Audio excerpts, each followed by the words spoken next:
The advertisement was 14 words long. Cook wanted. Ranch work. Fair wages. No questions asked. Mercer Ranch. Dry Hollow. Silas had written it himself, standing at the small desk in the corner of his study, scratching it out with a pencil stub he'd been meaning to replace for 3 weeks. He wasn't a man who spent much time on words. He spent time on cattle counts and fence lines and the price of winter hay. Words, in his experience, had a way of promising more than they delivered. He folded the paper, rode into town on a Tuesday morning before most people were stirring, and tacked it to the board outside Garrett's general store without making eye contact with a soul. Then he turned his horse around and went home. That had been 11 days ago. The 2 women who had come out since then hadn't lasted a full afternoon. The first one, Mrs. Calloway's niece from up near Red Rock, had taken one look at the size of the kitchen and announced that she hadn't signed on to cook for an army. The second one had been pleasant enough, but spent more time asking questions about the silver candlesticks in the dining room than she did looking at the stove. Silas had paid her for her time and watched her buggy disappear down the road without much feeling either way. He was beginning to think maybe he'd just eat jerky and tinned beans through the winter and be done with it. It was a Thursday, gray sky, cold wind coming off the ridge, when he heard the gate creak. He was out behind the barn, working a split in the fence post with a hammer and wedge, not because it needed doing urgently, but because his hands needed something to do. He heard the creak, looked up, and saw a woman coming down the long drive on foot. No buggy, no horse, just her, on foot, carrying a worn leather satchel in one hand and holding her hat against the wind with the other. She was tall for a woman, though she walked like someone who'd learned to make herself smaller. Her coat was clean but thin. Wrong coat for the weather, he noted automatically, the way a man notes things that don't line up. Her boots were good leather, but the heels were worn down to almost nothing. She walked steadily, not in a hurry, but not dawdling either, like someone who had decided on a direction and wasn't in the habit of second-guessing herself once she was moving. Silas set down his hammer and watched her come. She stopped about 10 feet from him. She was maybe mid-30s, dark eyes, the kind of face that had probably been pretty in a softer life, but had been sharpened by something harder. There was a bruised yellow shadow under her left eye that was fading, but not faded. She didn't try to hide it, and she didn't draw attention to it either. She just looked at him steadily, the way a person does when they've run out of the luxury of being embarrassed. "You Silas Mercer?" she asked. "I am," he said. "I'm here about the cook position." She reached into her coat and produced a folded piece of paper. His advertisement, cut clean from the board. Evelyn Reed. "I can cook, I can clean, I can keep books if you need it, and I don't steal." A pause. "Those are things I thought were worth saying up front." He looked at her for a moment. "You walk from town?" "Stage dropped me at the crossroads. That's about 3 miles, I think." "In those boots." She glanced down at her feet, then back up at him. "They got me here." He picked up his hammer, turned it over in his hand once, and said, "Kitchen's inside. I'll show you what needs doing." That was how it started. Not with a handshake, not with pleasantries. Just a man with a hammer pointing toward a door and a woman with worn-down heels walking through it. The Mercer Ranch kitchen was a large room that smelled of nothing in particular, which was itself a kind of problem. Kitchens were supposed to smell like something. This one smelled like an empty building. Dust and cold stone and the faint ghost of wood smoke from a fire that hadn't been properly tended in some time. Evelyn set her satchel on the floor by the door and walked the room slowly, not saying anything. She opened the cold larder. She checked the state of the wood box. She lifted the lid on a pot that had been left on the back of the stove and looked inside with the expression of a woman who had seen worse and not been surprised by it. "How long since you had regular cooking done here?" she asked. 8 months, roughly," Silas said. He was leaning in the doorway. He hadn't offered her a chair, he realized. Old habit. His father used to say you didn't offer a chair until you'd decided whether you wanted someone to stay. "What happened 8 months ago?" "My housekeeper moved to be with her daughter in Tucson." Evelyn nodded. "What do you normally eat?" "Whatever's simple." "Simple meaning what?" "Bread if I get to town, beans, eggs when the hens are cooperative." She looked at the stove again. It was a good stove, a big iron range that would have been expensive when it was new, and it was clear somebody had taken care of it for a long time before recently neglecting it. She ran her hand along the top of it, looked at the residue on her palm, and seemed to make a decision. I'll need the larder stocked, she said. I can make a list, and someone will need to carry wood in. That box is half empty, and it's going to be cold tonight. I can carry wood, Silas said. She looked at him with a slight shift in her expression, like she'd expected an argument and wasn't sure what to do with the absence of one. All right then. The terms, he said. $14 a month. You take Sunday afternoons for yourself. There's a room off the back of the house. It's small, but it's warm. You board here or you don't, that's up to you. She was quiet for a moment. What happened to the two women who came before me? He hadn't expected that. One didn't like the kitchen, one liked the silver too much. And what's it going to be with me? I don't know yet, he said honestly. Do you want the job? I want the $14, she said. The job comes with it. He almost smiled. Almost. Fair enough, he said. I'll get the wood. She made a pot of bean soup that first evening, nothing elaborate, she'd worked with what was there, and set it on the table with a half loaf of bread she'd found and managed to revive in the oven. Silas sat down and ate, and it was the first time in 8 months that something set in front of him at that table had tasted like it was made by someone paying attention. He didn't say so. He ate, he thanked her in the clipped way he thanked people, and he went to his study. But that night, for the first time in a long time, he didn't fall asleep at his desk over ledger books. He went to bed at a reasonable hour and slept like a man whose body had finally remembered that rest was something it was allowed. He didn't examine that too closely. Evelyn Reed had arrived in Dry Hollow 6 weeks before she answered Silas's advertisement. She'd come from Abilene with a trunk, a box of her late husband's books, and enough money to last 2 months in the cheapest boarding house in town, which turned out to be a narrow room above the feed store run by a woman named Mrs. Pratt, who charged $3 a week and made it abundantly clear that she extended no credit. Thomas Reed had been dead for 7 months by then. Pneumonia, which had taken him fast, 3 weeks from the first cough to the funeral. He'd been a school teacher, which was a fine profession for a man who loved learning, and not a particularly practical one for a family with debt. By the time Evelyn had buried him and settled his accounts, she'd had enough money left to make it to Dry Hollow, where she'd heard there was work, and not much beyond that. What she hadn't counted on was how quickly a town sized you up and filed you away. Dry Hollow wasn't a cruel place exactly. It was just small, which amounted to nearly the same thing sometimes.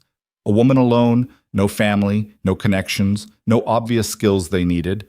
She became invisible faster than she expected, and not the comfortable kind of invisible. The kind where people see through you, not past you, and make small calculations about your prospects.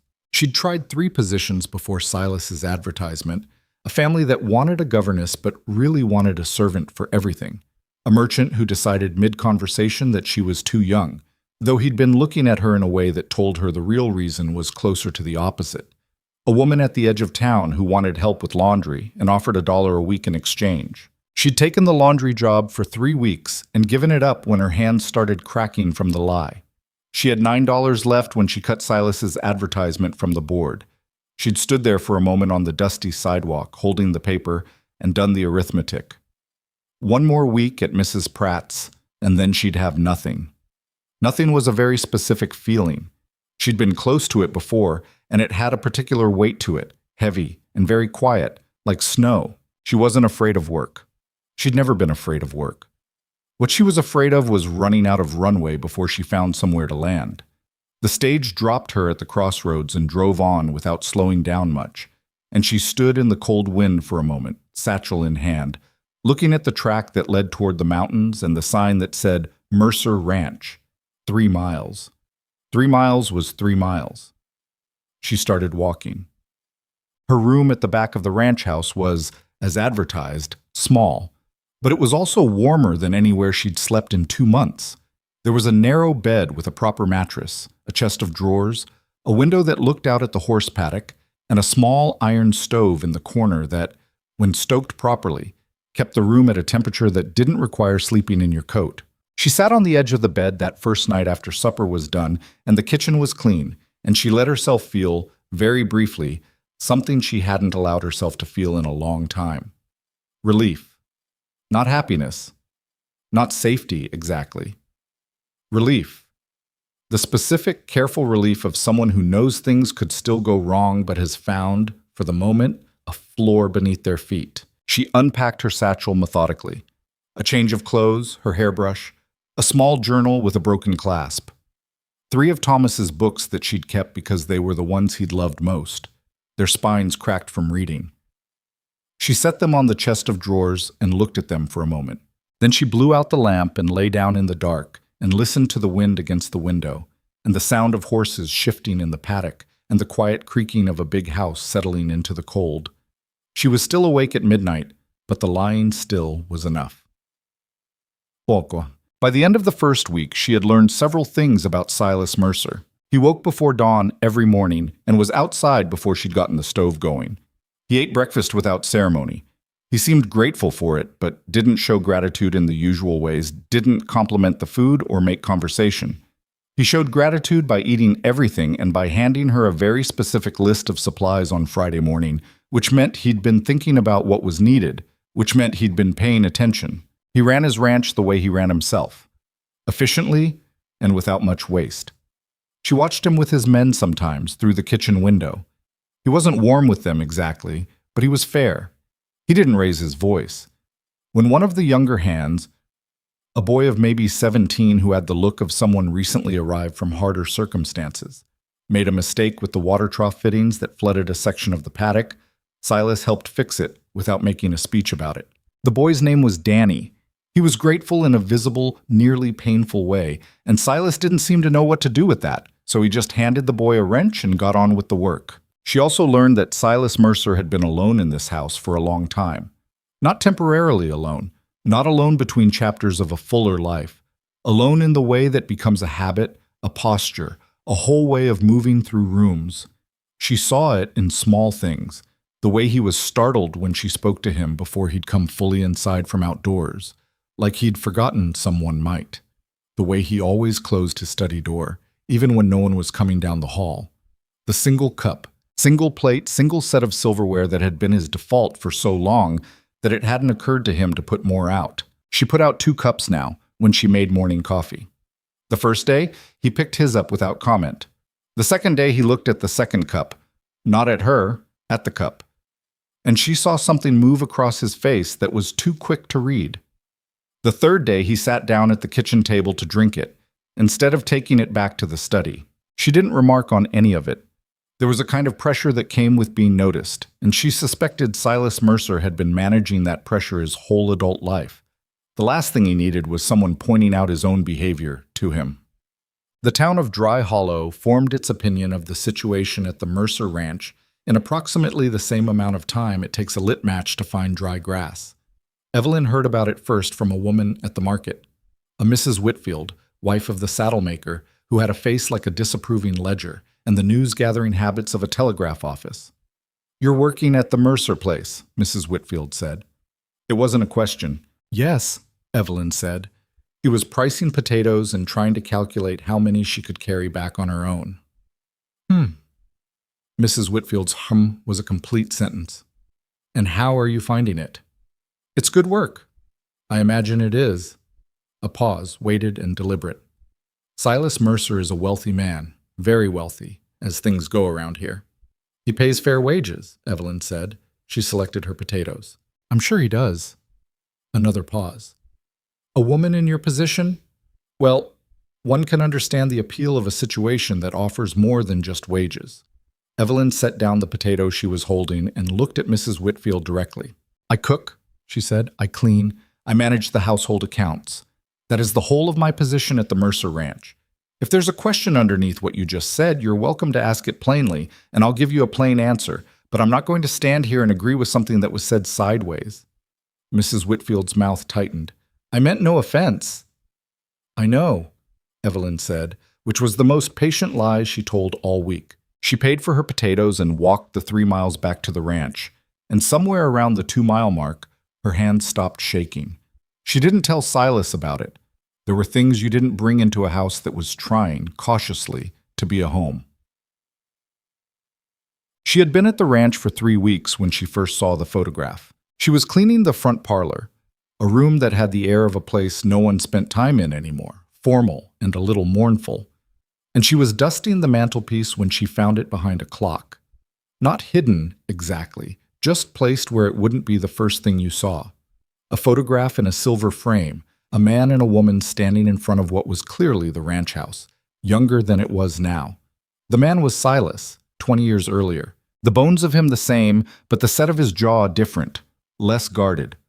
The woman was small and dark-haired and smiling at someone outside the frame rather than at the camera, which gave the photograph a kind of aliveness that formal portraits didn't usually have.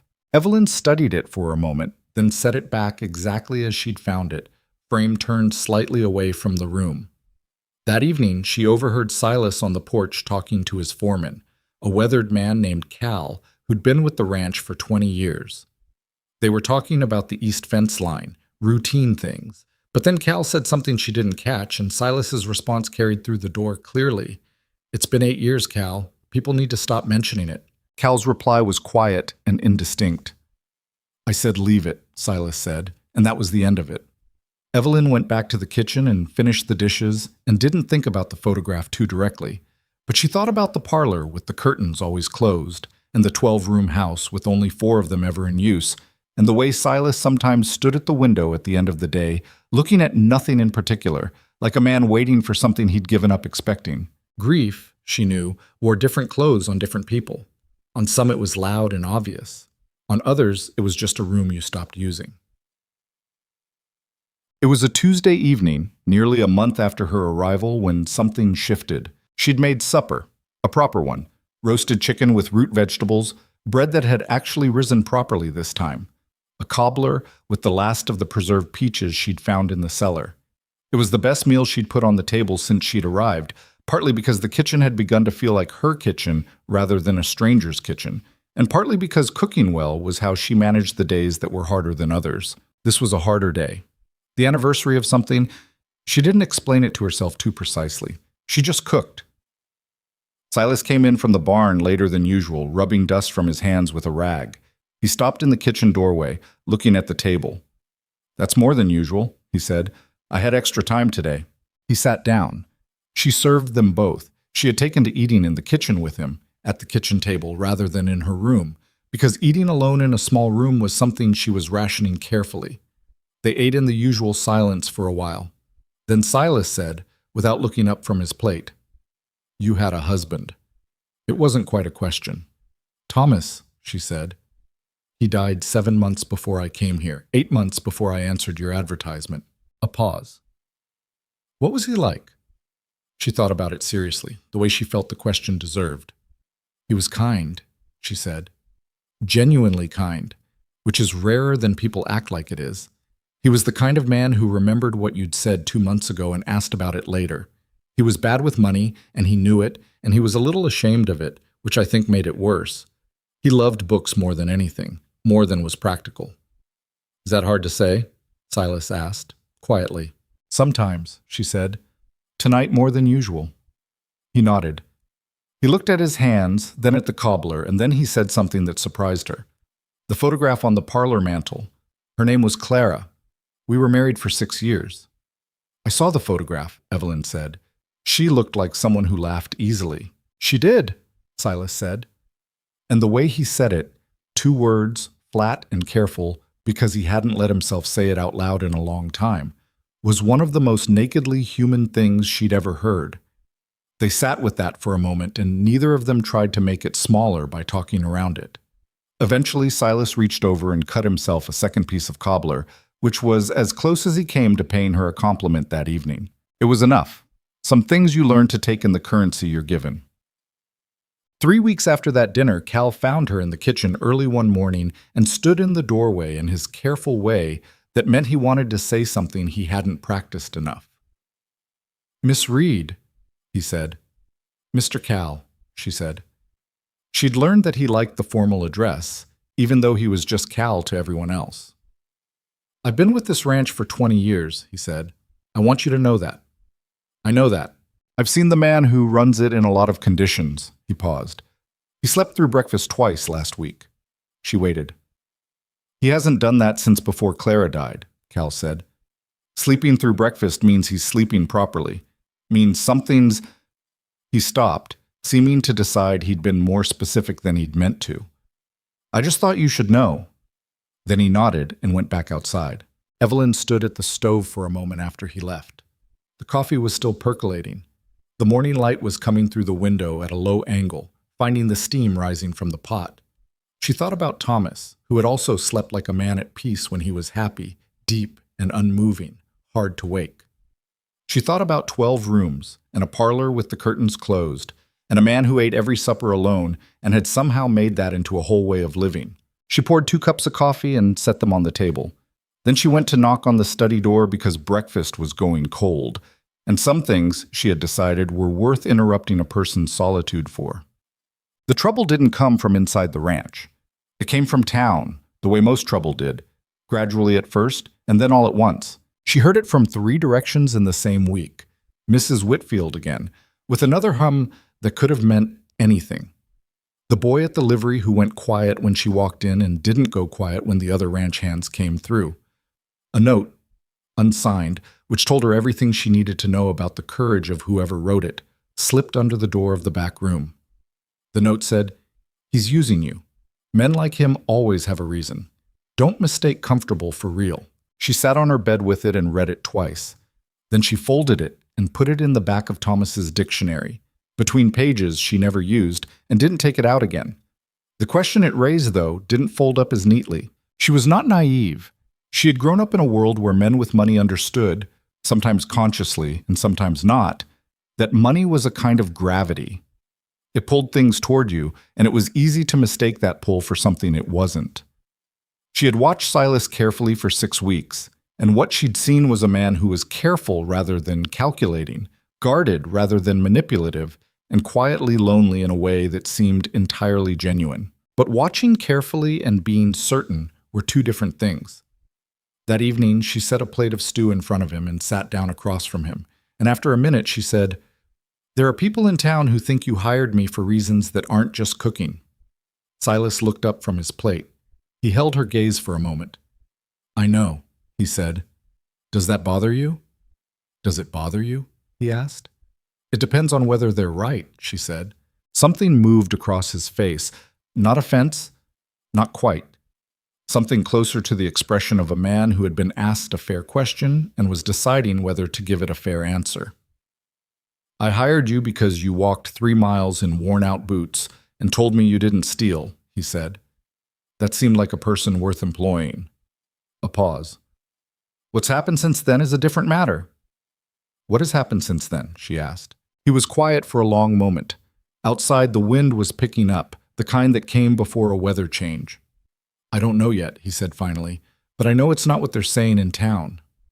That was honest. It was also incomplete, and they both knew it. But there are conversations that need more runway than a Tuesday evening allows, and both of them were people who had learned the cost of saying things before you were certain of them. Evelyn nodded. She picked up her fork. "The stew's going cold," she said. "It is," he agreed. They ate in the particular quiet of 2 people who have said something real and agreed, without saying so, to let it settle before they say more.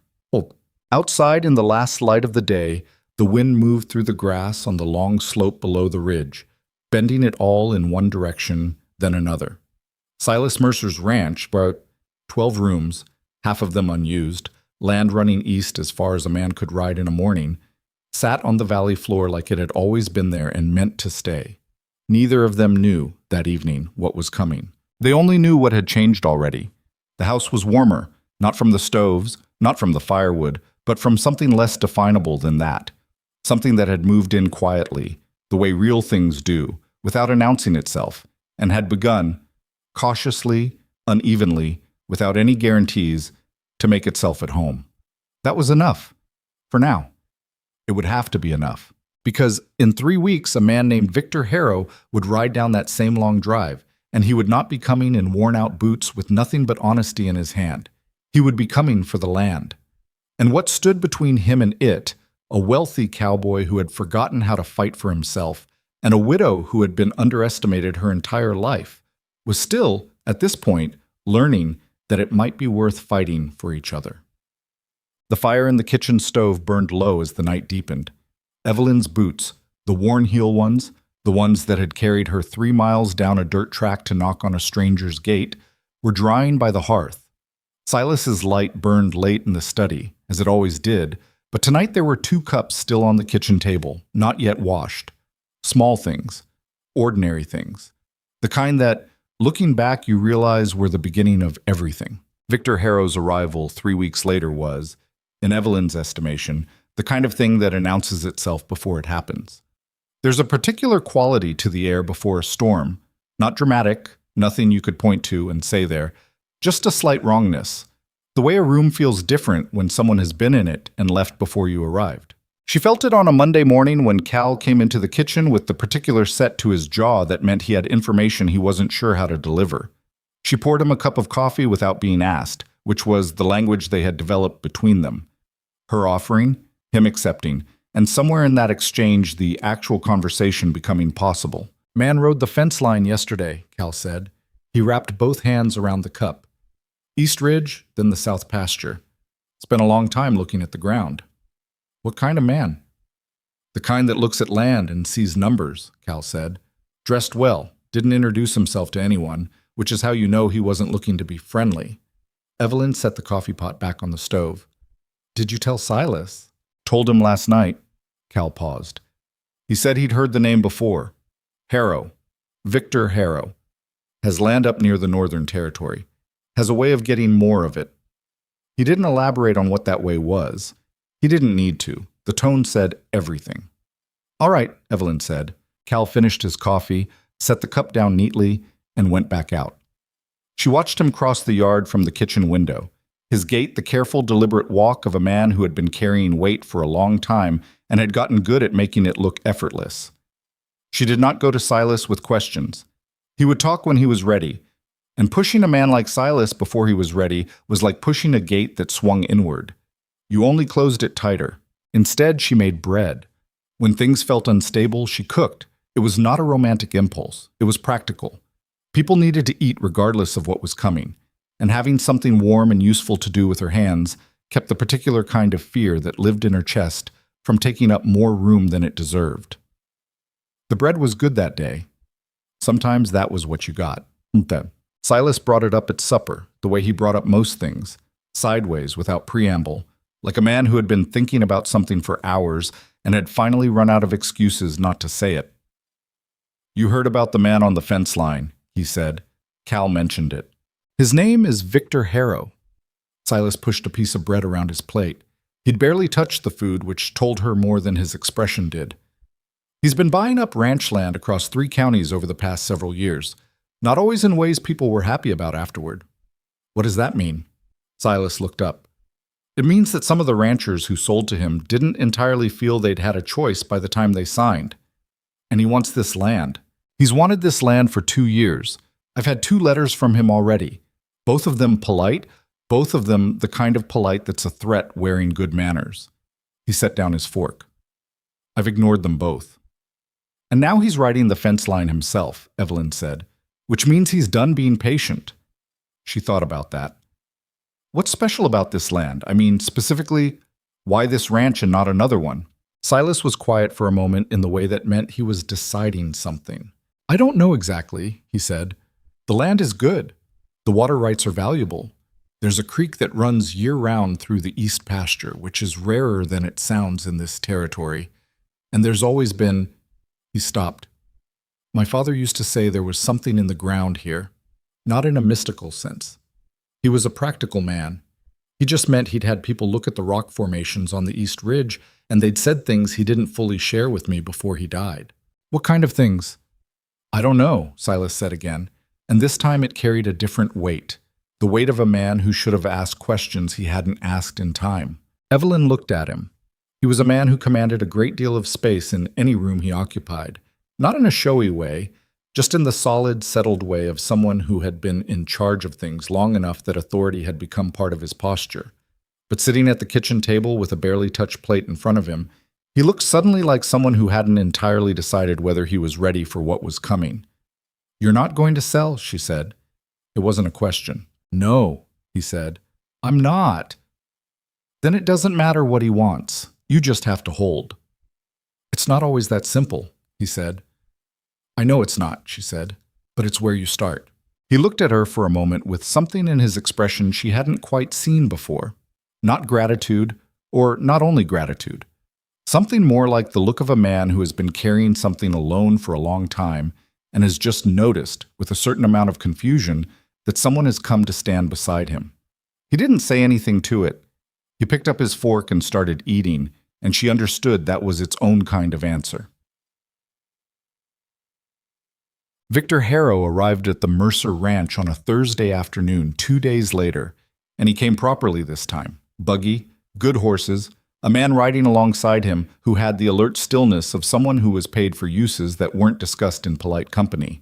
Evelyn saw them from the kitchen window. She watched Silas come out of the barn to meet them, wiping his hands on a rag, moving without hurry. He had the knack, she'd noticed, of never letting his body show what his mind was doing. Cal materialized somewhere to his left, which was not accidental. She could not hear the conversation from the kitchen. She went on with what she was doing. She was inventorying the cellar stores, which needed doing regardless. But she listened for tone, the way you listen for weather, not the specific words but the shape of the exchange, the rises and pauses that tell you whether a conversation is going well before you've understood a syllable of it. It was 20 minutes before she heard the buggy leave. Silas came into the kitchen a few minutes after that. He didn't sit. He stood at the window with his back to her for a long moment, and she gave him that moment without interrupting it. "Well?" she finally said. He turned around. "He offered me twice what the land is worth by any standard measure." "What did you say?" "I said no." "How did he take it?" Silas's expression shifted in a way that was subtle but not nothing. "Politely," he said. "That's what bothered me about it. He took it very politely." Evelyn understood that. She'd been around enough people who used courtesy as a weapon to know that the politest refusals were sometimes the most dangerous ones. A man who argues with you is a man who still thinks you might change your mind. A man who accepts your refusal pleasantly and thanks you for your time has already decided to go around you. "What was he like?" she asked. "In person." Silas thought about it. "Expensive," he said, which was an interesting word to choose. Everything about him cost money, and he wanted you to know it without him saying so. The suit, the watch, the way he stood. A pause. The man he brought with him. That one was the most expensive thing there. "Did he threaten you?" "Not in any way you could point to," Silas said. "He complimented the land, talked about fair deals and mutual benefit, said he hoped I'd give his offer more consideration." He paused again. Then he looked at the East Ridge for a long time before he got in the buggy. Just stood there and looked at it, like he was checking something. Evelyn folded the inventory list she'd been holding. "Silas?" "Yes." "The thing your father said about the rock formations on the East Ridge, do you have any of his papers, anything he wrote down?" He looked at her. "He kept records. They're in the study. I haven't gone through them completely." "Maybe it's time," she said. He held her gaze for a moment, and she could see him turning something over. Not resistance, exactly, but the particular reluctance of a person who hasn't looked at a dead man's papers because doing so means sitting with the dead man again. "Yes," he said at last. "Maybe it is." The study smelled of dust and old leather and the specific mustiness of papers that had been undisturbed for years. Silas opened the window, which helped somewhat, and began lifting boxes from the bottom shelves while Evelyn took the stacks of ledgers and sorted them by year. She had not been in this room before, so he kept it closed, and she had respected that without discussing it. Now that she was in it, she understood it better. It was not a working room anymore. It was a room he went into to be alone with things he was still figuring out what to do with.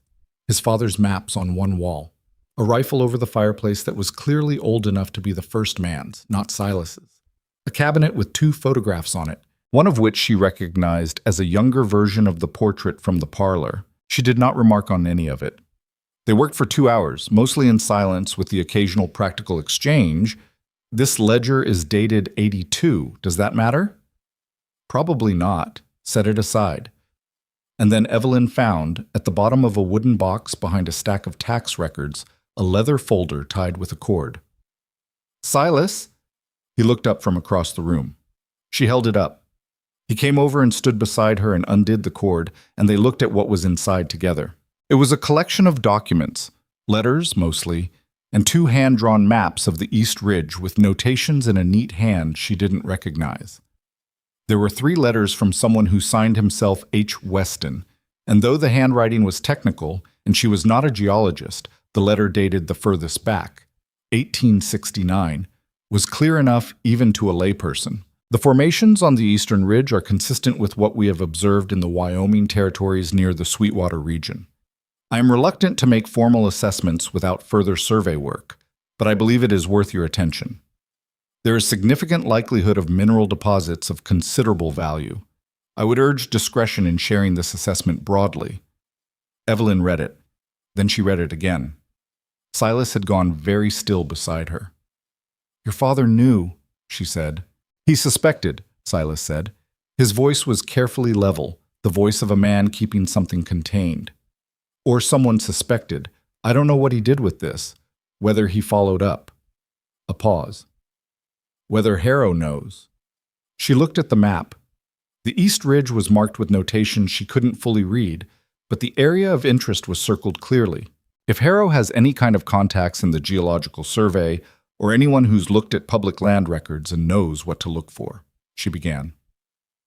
"Then he knows what's there," Silas said, finishing it, "or suspects. And he's been making offers for 2 years, and I've been saying no, and now he's moved from letters to showing up." He set the folder down on the desk. "It wasn't about the water rights." "No," Evelyn said. He stood there for a moment. The afternoon light was coming through the open window at a low angle, making the dust motes visible, catching the edge of the map. "If I'd sold," he said. "If I'd taken the first offer." "You didn't," she said. "No." He looked at the map again. "No, I didn't." She waited, because there was clearly something else working through him, and she'd learned that Silas Mercer's thinking had visible stages if you gave it space. "My father built this ranch," he said finally, "not because there was mineral wealth in the ground. He didn't know that for certain, or if he did, he never acted on it. He built it because he liked this valley and this land, and he was willing to work hard enough to hold on to it." He was quiet for a moment. "I didn't grow up thinking I was sitting on a fortune. I grew up thinking I was sitting on something worth keeping because it had been kept." "It's still that," Evelyn said. "I know." He folded the papers back into the folder, carefully. "The way you treat something you've just understood matters more than you thought." "I know that, but now there's a man out there who's going to come back, and he's going to come back harder, and he knows something I only just found out about my own land." "So now you know it too," Evelyn said. "That's not nothing." He looked at her. There was something in it, not the quick glancing acknowledgement he usually offered, but something that held for a moment that seemed to actually land. "No," he said, "it's not nothing." What changed in the weeks following was not dramatic, on the surface. The ranch ran. The cattle were moved between pastures. The fence repairs that Cal had been scheduling got done. Danny, the young hand with the grateful eyes, turned out to have a real instinct for horses, and Silas quietly started giving him more responsibility without making a formal thing of it. But underneath the routine, something was tightening. It started with small things. A section of fence on the east boundary that had been intact was found cut, clean cut, not broken. Silas looked at it without saying much and had it repaired and posted one of the hands to check it regularly. A week later, 3 of the neighboring ranchers sent word, not in writing, which told Silas something, that a man matching Harrow's description had been visiting, making inquiries, asking particular questions about who owned what land and how long they'd held their notes at the bank. The bank part was the piece that kept Silas up one night. He told her about it the next morning over coffee. The sun was barely up, and he'd clearly been awake for a while already. There were lines in his face that hadn't been there the night before, the specific lines of a man who has done math in the dark and not liked the answer. "I don't carry debt," he said. "The ranch is free and clear, has been for 15 years, so the bank angle doesn't touch me directly." He turned the cup in his hands. But 3 of the ranchers to the south aren't in the same position. They've got notes outstanding. If Harrow gets friendly with whoever holds those notes, he pressures them, they sell, and he starts surrounding you, Evelyn said. "That's how it's been done before," Silas said. "In other places. You don't take the land you want first, You take everything around it, and then you make a man feel like an island. She thought about this. Who are the ranchers? Hadley, to the south. Brothers named Colton, there's two of them, share a property line with my west boundary, and a widow woman named Hatch who's been there longer than anyone. He paused. She's 73 years old, and she's run that place alone for 12 years, and I don't think she'll be easily moved. But that doesn't mean he won't try. Have you talked to them since Harrow started making his rounds? Hadley came to me. He's worried. The Colton brothers... He stopped, something working across his expression. We've had disagreements in the past. We're not enemies, but we're not friendly. I don't know if they'd listen to me. It might not be about whether they like you, Evelyn said. It might just be about whether they want to keep their land. He looked at her, and she could tell this was a thought he'd had and set aside, and hearing it said aloud gave it different weight. You think I should go talk to them? He said. I think if Harrow is building a wall around you, the people in that wall might not know they're the wall, she said, and that's information worth sharing. He was quiet. Outside, she could hear Danny in the yard talking to one of the horses in the low, steady voice he used with them. Not quite words, just a murmur that the horses seemed to find settling. You're not wrong, Silas said at last. He didn't say it with particular enthusiasm, which she understood. Going to his neighbors, hat in hand, asking for a coalition, that wasn't how a man who had built his life on self-sufficiency was wired. But being wired one way and doing the necessary thing were not mutually exclusive. I know, she said. I'll ride to Hadley's this afternoon, he said. The Coltons. He picked up his coffee. I'll think about the Coltons. Don't think too long, she said. He gave her a look that, from another man, would have been the beginning of an argument. From Silas, it was something closer to acknowledgement. He finished his coffee, set the cup down, and went to put his boots on. The town's opinion of Evelyn Reed had not improved with time, which she'd expected, but it had changed in character, which she hadn't entirely anticipated. In the first weeks, the talk had been mostly speculative. A lonely, wealthy man, a convenient widow, the usual calculations people made when they saw an arrangement they couldn't categorize cleanly. That kind of talk was unpleasant, but familiar. She'd developed a relationship with unpleasant and familiar that was not comfortable, but was at least navigable. What shifted was harder to handle. It was a Saturday morning, mid-November, and she'd come into town for supplies. She was at Garrett's general store, working through her list, when she became aware of two women on the other side of a display of canned goods who were not quite whispering. 3 months now, and nobody says anything about it. Well, what do you expect? He's wealthy, so naturally. She had nothing when she came here, you understand. Absolutely nothing. And now look. She turned the corner of the display. Both women stopped talking and looked at her with the particular expression of people who have been caught and are deciding whether to be embarrassed or defiant. They were both women she knew by sight, wives of men who did business with the ranch. Women who, if she'd been married to a man with a house in town and a steady position, would have been perfectly pleasant to her. She looked at them for a moment. I'm sorry, she said quietly. Were you talking about me? The taller of the two, Mrs. Fenner, wife of the dry goods merchant, lifted her chin slightly. We were having a private conversation. You were having it quite close to me, Evelyn said, so I want to make sure I've understood. You think I'm with Silas Mercer for his money. A silence. I think, Mrs. Fenner said, that a woman in your circumstances couldn't be blamed for making practical choices. No, Evelyn said. I work for a fair wage doing honest work. That's not a practical choice. It's just a job. The distinction seems to be giving some people difficulty, but it's actually quite simple. She looked at the other woman, Mrs. Tully, whose husband ran the mill, and then back.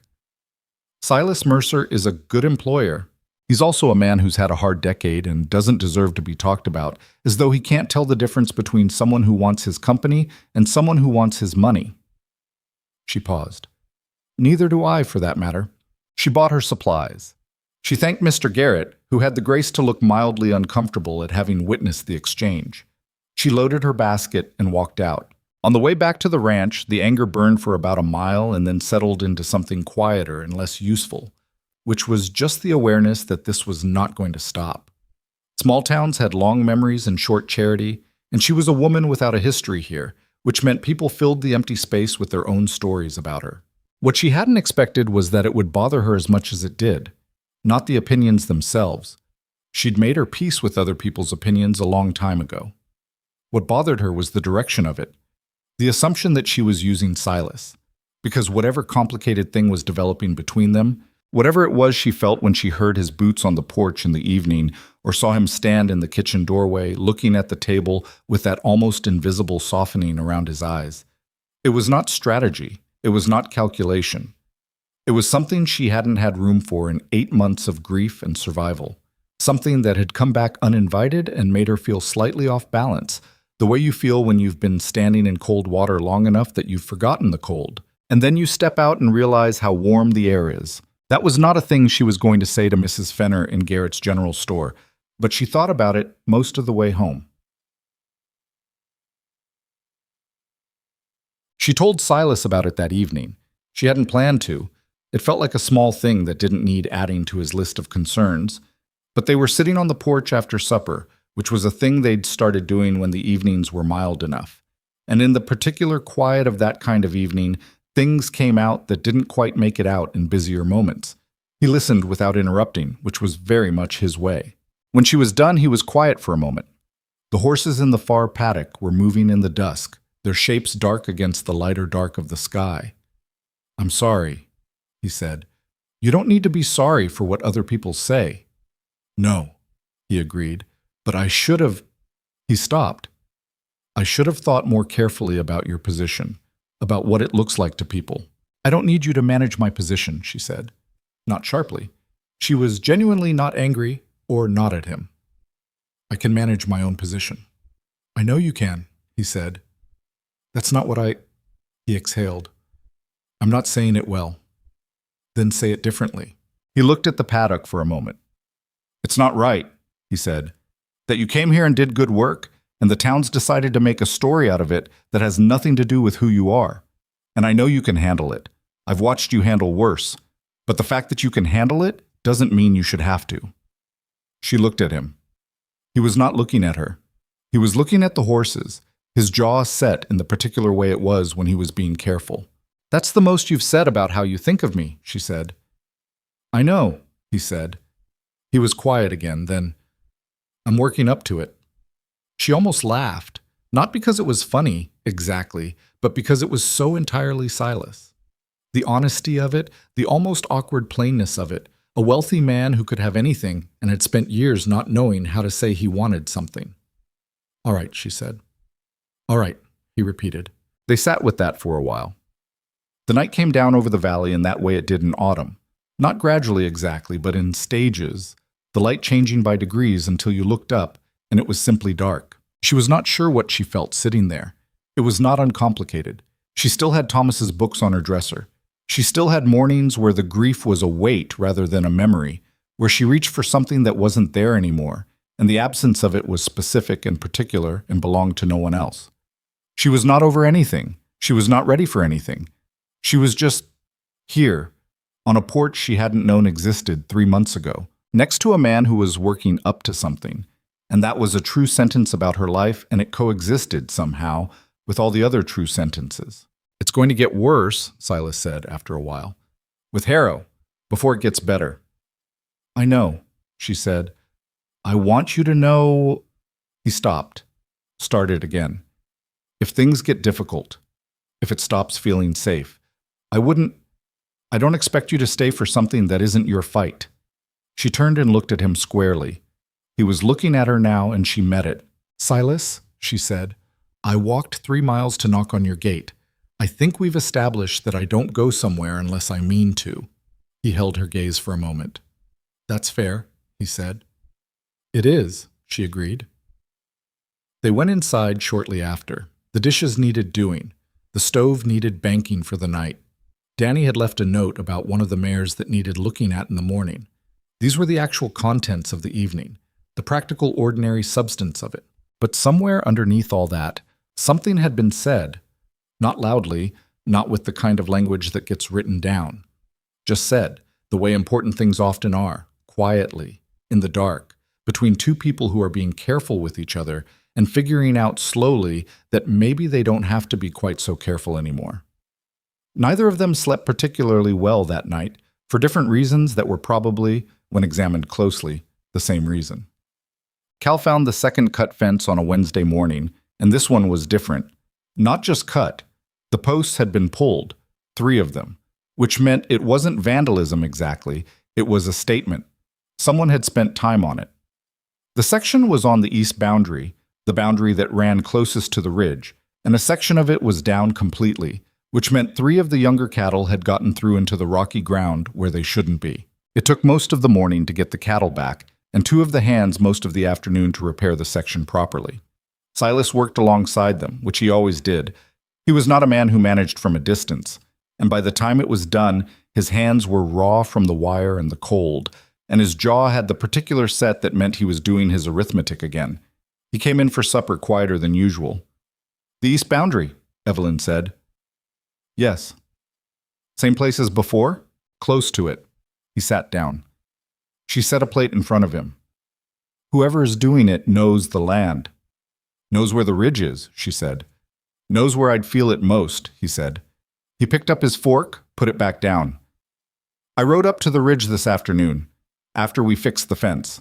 She sat down across from him. "And? I'm not a geologist," he said. "But I took the letter, Weston's letter, and I looked at what he described and I looked at what's there." He was quiet for a moment. "The formations he was talking about, they're obvious once you know to look at them. I don't know why my father didn't do more with this information. Maybe he was cautious. Maybe he didn't want to deal with what it would bring." Another pause. "I understand that better now." "What does it mean, practically?" "It means that if what's in those formations is what Weston thought it was, and I think it might be, I think Harrow's surveyor told him what's there, then this land is worth a great deal more than Harrow's offered." He looked at her. "And it means Harrow has been undercutting the value by design. He knows what's there. He knows I didn't know. And he's been making offers that are generous by any surface measure, generous enough that I couldn't complain, but are a fraction of the actual value." Evelyn was quiet for a moment. Outside, the wind had picked up again, moving through the eaves. "He's not buying land," she said. "He's buying a mine." "Yes," Silas said. "And destroying the fence is pressure," Silas said. "Saying you can't hold this without saying it in words." She looked at him. He was tired. Genuinely tired. Not physically, but in the way that people get tired when they are being required to think about too many things at once, and most of them are things they'd rather not be thinking about. The lines in his face were deeper than they'd been 2 months ago. He was eating less than he should. "You need to talk to a lawyer," she said. "I know. And you need to talk to the neighbors, not just Hadley. All of them." "I know," he said again. "And you need to eat your supper," she said. Something shifted in his expression. Not quite a smile, but a loosening. "Yes," he said. "That too." He picked up his fork and began to eat, and she watched him. And the fire in the stove made a settling sound, and outside the wind kept moving across the valley over the land that was more valuable than anyone had said, and that a man named Harrow wanted badly enough to start dismantling fences in the night. The supper was venison stew, which was not fancy. It was just hot and filling, and made with some attention, and that was what the evening called for. Silas ate all of it, which was something. She took that too, in the currency she was given. Plus, the letter came on a Friday. It was on the same fine paper as the previous ones, written in the same controlled hand, signed V. Harrow, with the kind of signature that practiced itself in mirrors. It was polite. It was thorough. It made an offer that was higher than the previous ones. And at the very end, below the formal close, there was a single additional line, smaller than the rest, almost an afterthought in presentation if not in intent. "I trust the recent difficulties with the east boundary have not caused undue inconvenience. The frontier can be unpredictable in its demands on a man's time and attention. I do hope you will find occasion to reconsider." Silas read it twice, then handed it across the table to Evelyn without a word. She read it. Set it down. "He's telling you he did it," she said. "He's telling me he knows about it," Silas said, "which is the same thing. What are you going to do?" He was silent for a moment, and then he looked up, and she saw something in his expression that she hadn't seen before. Not fear, Not anger exactly, but something beneath both of those, something settled and final, the expression of a man who has been deliberating for a long time and has just stopped. "Fight him," Silas said. It was 2 words. They were not delivered dramatically or loudly. They were just said, flat and plain, the way a fact is stated. Evelyn looked at him across the table. "All right," she said, and that was where it stood. The stove crackled. The letter sat between them on the table, smooth and well-penned and carefully threatening. Silas reached over and folded it in half. Then he set it aside and asked if there was any coffee left, because there was still the rest of the evening to get through. And things needed thinking about. And thinking went better with something warm to hold on to. She got up to pour it. They had a great deal of work ahead of them, and neither of them was entirely certain how it would go, and that was simply the truth of where they were. It was not a comfortable place, but they were in it together, which was different from being in it alone. It was, at this point, enough. The lawyer's name was Edmund Ferris, and he operated out of a small office above the telegraph station in Dry Hollow that smelled permanently of pipe tobacco and old paper. He was a thin man in his late 50s, with the kind of careful eyes that read everything twice. Contracts, faces, the space between what people said and what they meant. He had practiced law in the territory for 23 years, which meant he had seen most varieties of human trouble and had developed, over time, a professional calm that Silas found either reassuring or maddening, depending on the day. Silas laid out the situation methodically, the way he laid out any problem, chronologically, without embellishment, letting the facts carry their own weight. The letters from Harrow, the fence cuts, the geological documents from his father's papers, the final letter with its barely veiled reference to the east boundary damage. Ferris listened with his hands folded on the desk and his pipe unlit beside him. He did not interrupt. When Silas finished, Ferris picked up Weston's letter, the geological assessment from 1869, and read it slowly. Then he set it down and read the last letter from Harrow, the one with the additional line at the bottom. "That line at the end," Ferris said. "Yes," Silas said. "He's careful," Ferris said. "It doesn't say he did anything. It only says he knows about it. That distinction matters legally." "I know it does," Silas said. "That's why I'm here." Ferris leaned back. "The geological assessment is interesting, very interesting. Have you had anyone verify it recently? A current survey?" "Not yet." "You'll need one. Weston's letter is 50 years old. A good foundation, but it needs to be supported by current findings before it's worth anything in a legal context." He paused. "There's a surveying firm out of Santa Fe that does mineral assessments. Reputable. Discreet, which matters in your situation. I can write to them." "How long would that take?" 3 weeks for them to arrive. Another week on the land. Then a report. Ferris looked at him steadily. 6 weeks, minimum? Possibly more. 6 weeks is a long time, Silas said. "It is," Ferris agreed. "But going into any proceeding, legal or otherwise, without documentation of what the land is actually worth, is going to cost you more than 6 weeks if things go wrong." Silas was quiet, turning his hat in his hands. He'd been doing that since he sat down, turning it slowly, not from nerves exactly, but the way a man does when he's processing something and needs his hands occupied. "What about the fence damage?" he said. "The intimidation. Document everything from this point forward," Ferris said. "Every incident, date, time, description, any witnesses. If the pattern continues, and I suspect it will, that becomes evidence of a campaign rather than isolated incidents." He paused. "The letter is useful, not because of what it says, but because he wrote it at all. A man as careful as Harrow doesn't put anything on paper unless he's confident he can't be touched. That confidence can become a liability." "He thinks I won't push back," Silas said. "He thinks you can't afford to," Ferris said. "There's a difference, and it's worth understanding. He's not underestimating your will. He's calculating your resources. His assumption is that legal action costs money and time, and most ranchers eventually fold under the weight of it, not because they're cowards, but because they have cattle to run and hay to buy, and they can't afford to spend 3 years in a courtroom." Ferris looked at him. "Can you? If it comes to that, then you have an advantage he hasn't accounted for." The lawyer allowed himself the smallest possible version of a dry smile. "I'll write to Santa Fe this afternoon." Silas rode back from town with the cold November wind at his back, and he thought about what Ferris had said.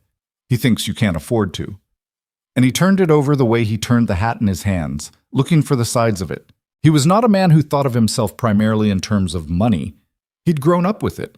His father had built the ranch from almost nothing, yes, but by the time Silas was old enough to understand finance, the Mercer name meant something in Dry Hollow Valley, and the bank treated him with the particular courtesy reserved for men who didn't urgently need the bank's help. He'd understood, in an abstract way, that this was an advantage, but he hadn't understood it the way he understood it now, as a weapon that could be used in both directions. Harrow had money, a great deal more of it probably, if his holdings across 3 counties were anything close to what people said.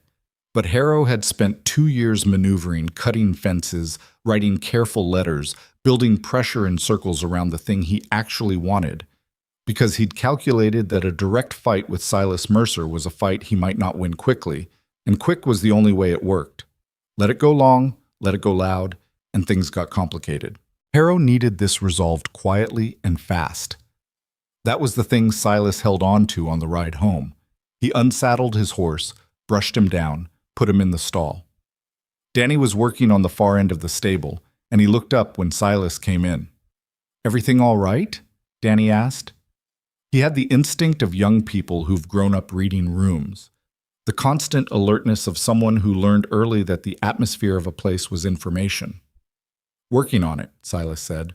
Danny nodded and went back to his work, and Silas appreciated the lack of follow-up questions. Bottom.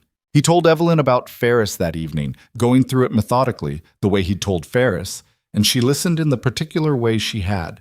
Not passive, but active in her stillness, everything in her face engaged while her body stayed quiet. 6 weeks, she said, when he finished. Minimum. Can you keep the ranch running normally through 6 weeks of this? By this she meant whatever form Harrow's pressure was going to take next, and they both understood that. "Cal's good," Silas said. "The men are solid. The operation itself isn't the problem." "What is the problem?" He was quiet for a moment. "The neighbors," he said. "I went to see the Coltons last week." She had known he'd gone. She hadn't asked. "How did it go?" "Not well," he said, with the flat honesty he applied to things that hadn't gone well. "Owen Colton, the older one, he's already had a meeting with one of Harrow's people. Someone who came with papers, an offer, made it sound like an opportunity." He exhaled slowly. "Owen's scared. He's got debt on the property and a bad season behind him, and Harrow's man knew both of those things when he sat down at Owen's table, which means Harrow's done his homework." "Did Owen listen to you?" "He listened," Silas said. "Whether he heard me is different. His brother, the younger one, Ned's angrier. Angrier is sometimes easier to work with. Anger at least means he's not ready to give up." He turned the cup in his hands. "I told them both what I knew about Harrow's pattern, how he works, what he's actually after on the East Ridge." "And?" "Owen said he'd think about it." The way Silas said it communicated clearly that "I'll think about it" from a frightened man meant something between probably not and "I don't know yet." Ned said he wanted to know more about the legal options. "That's something." "It's something," Silas agreed. He didn't say it with conviction, but he said it. She refilled their coffee cups and sat back down, and there was a quiet between them that was not empty. It was the particular quiet of 2 people thinking about the same problem from their respective angles, and occasionally, without discussing it, arriving at similar places. "The widow," Evelyn said. "Mrs. Hatch." "I'm going to see her Friday," Silas said. "She's—" He considered his words. "She's not someone who needs to be persuaded of anything. She already knows Harrow for what he is. She had a conversation with one of his men that apparently did not go the way Harrow expected." "What happened?" Something moved across Silas's face that was the closest he came to genuine amusement. "She told him he could take his offer and use it to line his barn floor," he said. In those words, apparently, Evelyn felt something loosen in her chest. Not laughter, but the relief that was sometimes adjacent to it. "I'd like to meet her." "I'll bring you on Friday," Silas said. It was said simply, without a second thought, and she noticed that the easy way he said "you" and Friday as though it were obvious, as though the question of her being part of this had been settled somewhere along the way without either of them making a formal decision about it. She noticed it and did not remark on it. "All right," she said. Mrs. Adeline Hatch was 73 years old, 4 feet 11 inches tall, and had the general demeanor of a woman who had outlasted several varieties of difficulty and found each subsequent one somewhat less impressive than the last. Her ranch was smaller than Silas's, but immaculate. The kind of property where you could see the care in every fence post, every outbuilding, the yard swept clean and the woodpiles stacked with the precision of someone who understood that small disciplines kept larger things from falling apart. She met them at the door before they'd fully dismounted, which suggested she'd been watching from the window, which Evelyn respected. "Silas Mercer," she said, looking up at him. "You look tired." "Good afternoon, Mrs. Hatch." "Is it?" She was already looking at Evelyn. "Who's this?" "Evelyn Reed. She manages the household at the ranch." Mrs. Hatch looked at Evelyn with the direct, unvarnished assessment of someone who had long since given up on social niceties as a way of determining anything useful about a person. "You're the widow woman," she said. "Yes," Evelyn said. "Come in, then." She turned back into the house. "I've got coffee, and I've got opinions about Victor Harrow, and you're welcome to both." The kitchen was warm and low-ceilinged and smelled of dried herbs and wood smoke. Mrs. Hatch poured coffee into cups that didn't match. She had the air of a woman who had either never cared about matched sets or had cared for a long time and then stopped, and sat down across from them at a table that had probably seated a family before it seated just her. "He sent a man," she said without preamble. "Polite young man with clean boots and dirty intentions. Told me the offer was generous. I told him what I told you I told him." "I heard," Silas said. "He'll send someone else," she said. "He always does. Second time, the offer's higher. Third time, it's not an offer anymore." She wrapped both hands around her cup. "I know because the Haggerty family, southwest of you, Silas, they sold 2 years ago. They told me how it went. The third man who came didn't have an offer. He had a list of problems with their water rights that would have cost them more to fight than the sale was worth." She looked at Silas steadily. Someone had gotten into the county records and found an old filing discrepancy. Small thing, made large. Evelyn and Silas exchanged a look across the table. "Is your title clear?" Silas asked. "I've had Ferris look at it twice," she said. "It's clean. But that's not the point, is it? The point is that Harrow manufactures problems whether they exist or not, and then he shows up as the easiest solution to problems of his own making." She took a sip of her coffee. "What are you planning to do?" Silas laid it out for her. Ferris, the surveying firm, the documentation, the approach to the neighboring ranchers. She listened without interrupting, which was, Evelyn suspected, an unusual behavior for Mrs. Hatch that indicated she was taking this seriously. When he finished, the old woman was quiet for a moment. "The Coltons," she said. "Owen's wavering," Silas said. "Owen's always wavering," she said, not unkindly. "He's a good man, but he's one of those people who can see every side of a situation, which is useful in peacetime and paralyzing otherwise." She set down her cup. "Ned will hold if Owen holds. The question is how long Owen can hold before he makes a decision just to stop sitting with the uncertainty." "I know," Silas said. "Silas, you need to give him a reason that's more concrete than don't sell, trust me," she said. "He needs to see the thing. The legal strategy, the survey, the coalition, laid out in front of him like a plan, not a hope." Silas nodded slowly. "I'm working on having those pieces in place." "Work faster," she said. Not harshly, just plainly. Evelyn spoke for the first time since they'd sat down. "Mrs. Hatch, would you be willing to come to the Coltons with us, if we arrange a meeting?" The old woman looked at her. "The Coltons respect you," Evelyn said, "or at least they respect how long you've held your land. And Silas coming to Owen's table alone is one man making an argument. Silas coming with you, with a plan and documentation. That's different." Mrs. Hatch was quiet for a moment. Then she looked at Silas. "Your housekeeper has good sense," she said.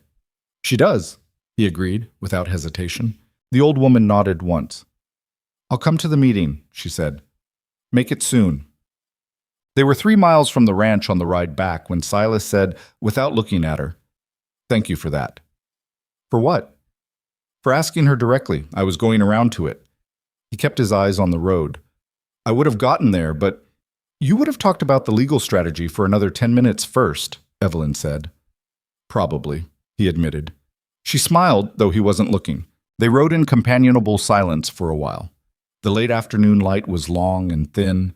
The shadows of the horses stretched out ahead of them on the track, and the valley floor was that particular color of November. Not beautiful exactly, but the kind of austere that has its own integrity. Can I ask you something? She said. Yes. The mineral assessment, if it comes back the way Weston's letter suggested, if the land is worth what it might be worth, what do you do with that after all of this is resolved? He thought about it, which she appreciated. He didn't give reflexive answers. I don't know, he said honestly. My father didn't act on it. I've been here 30 years managing cattle and land, and I know what I know how to do. A pause. There's something unsettling about suddenly being, potentially, a different kind of rich than you were yesterday. The land was worth what it was worth. I knew what that was. You add mineral rights of that magnitude, and it's a different number, and it changes things. Does it change this? She asked. She meant the ranch, the valley, the kitchen table, the second coffee cup, the porch in the evenings. He looked at her then, turning in the saddle slightly. No, he said, it doesn't change this. She held his gaze for a moment. Good, she said. They rode the rest of the way home in the kind of quiet that is the opposite of empty. The surveying team from Santa Fe arrived on a Tuesday. 3 men, professional and self-contained, with equipment that Cal eyed with the cautious interest of a man who didn't entirely trust things he didn't understand. They set up camp at the edge of the east pasture and began their work the following morning, and Silas instructed everyone on the ranch not to discuss their presence or purpose with anyone outside the property. What Silas had not accounted for, what none of them had accounted for, was how quickly Harrow would notice.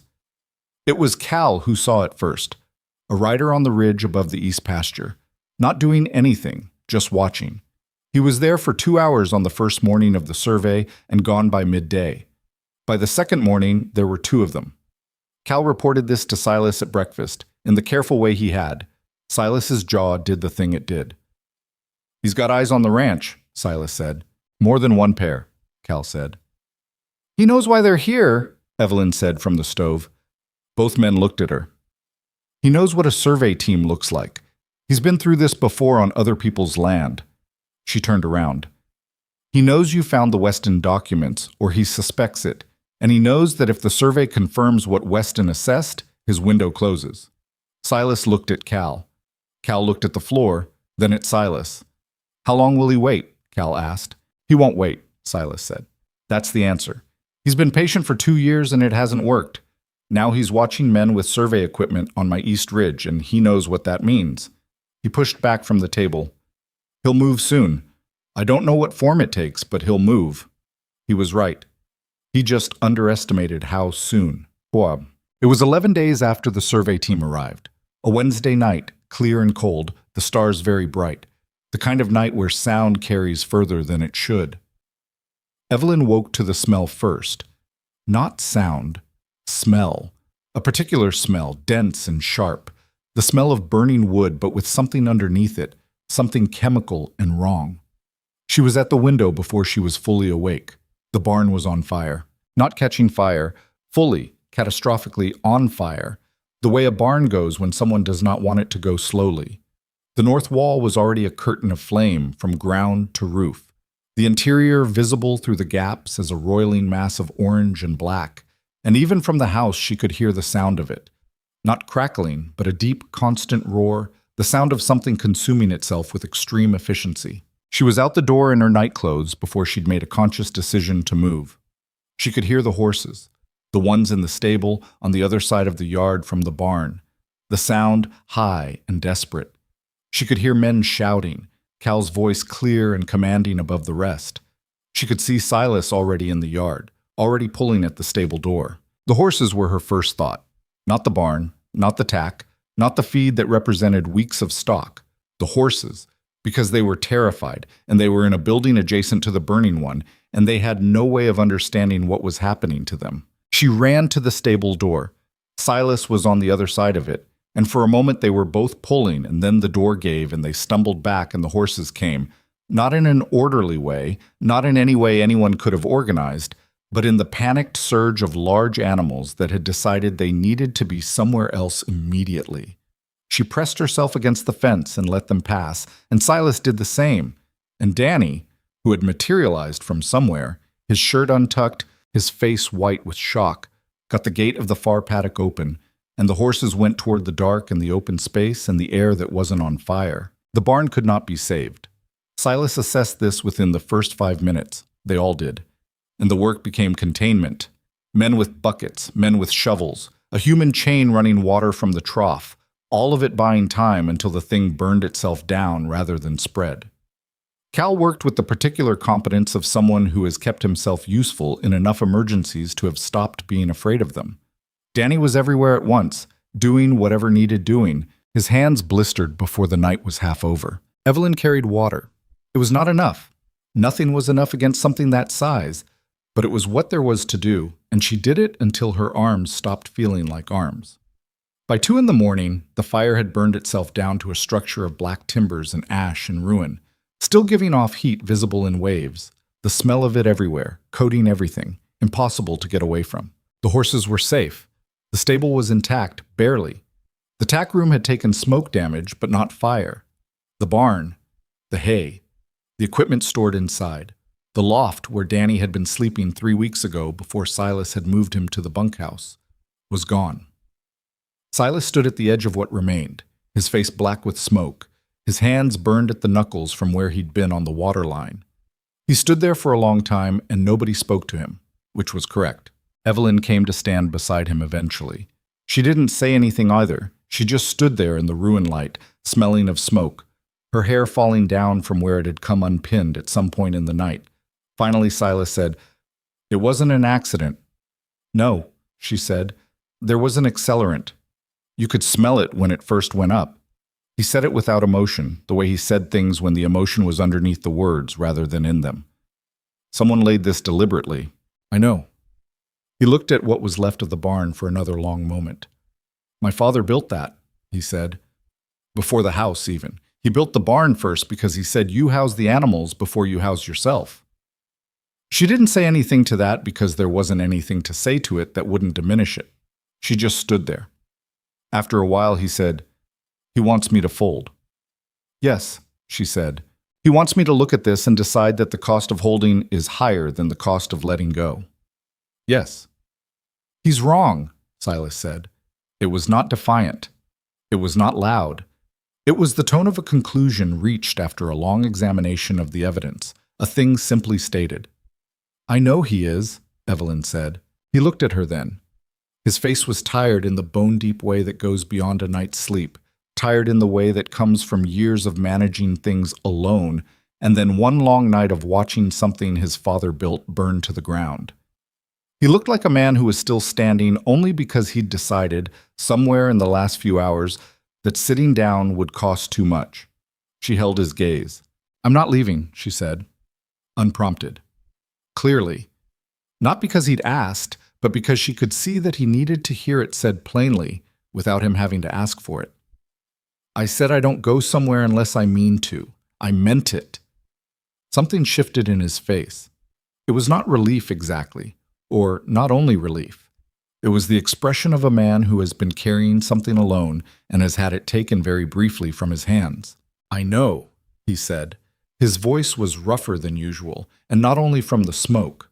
Cal appeared behind them, rubbing ash from his forearms. "Horses are settled," he said. "Danny's keeping watch on the paddock. No damage beyond the barn and some smoke to the tack room."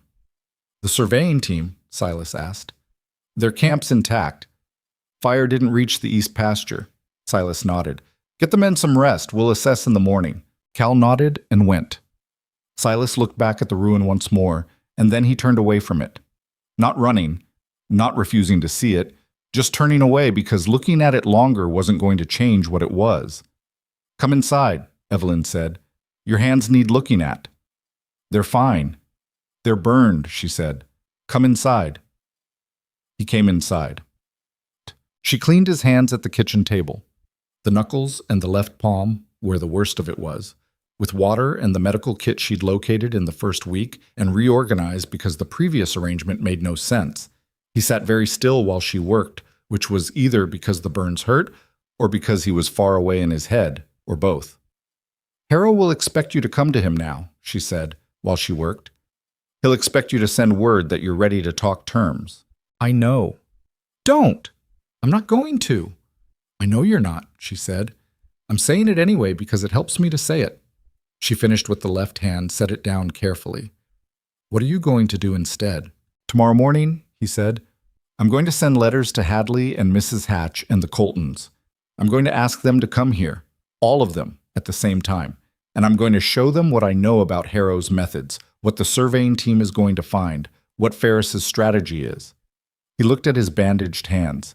And then I'm going to ask them if they're willing to stand with me. They'll come, she said. You don't know that. They'll come, she said again, because that barn didn't burn itself, and everyone in this valley knows it, and people who have been frightened for a long time will sometimes move toward the person who decides to stop being frightened. She looked at him. That's you right now, whether you feel it or not. He was quiet for a moment. The kitchen was warm. The lamp on the table threw its small light, and outside the sky was beginning to move from black toward the dark gray that comes before dawn, which meant they had been up all night and the morning was nearly here.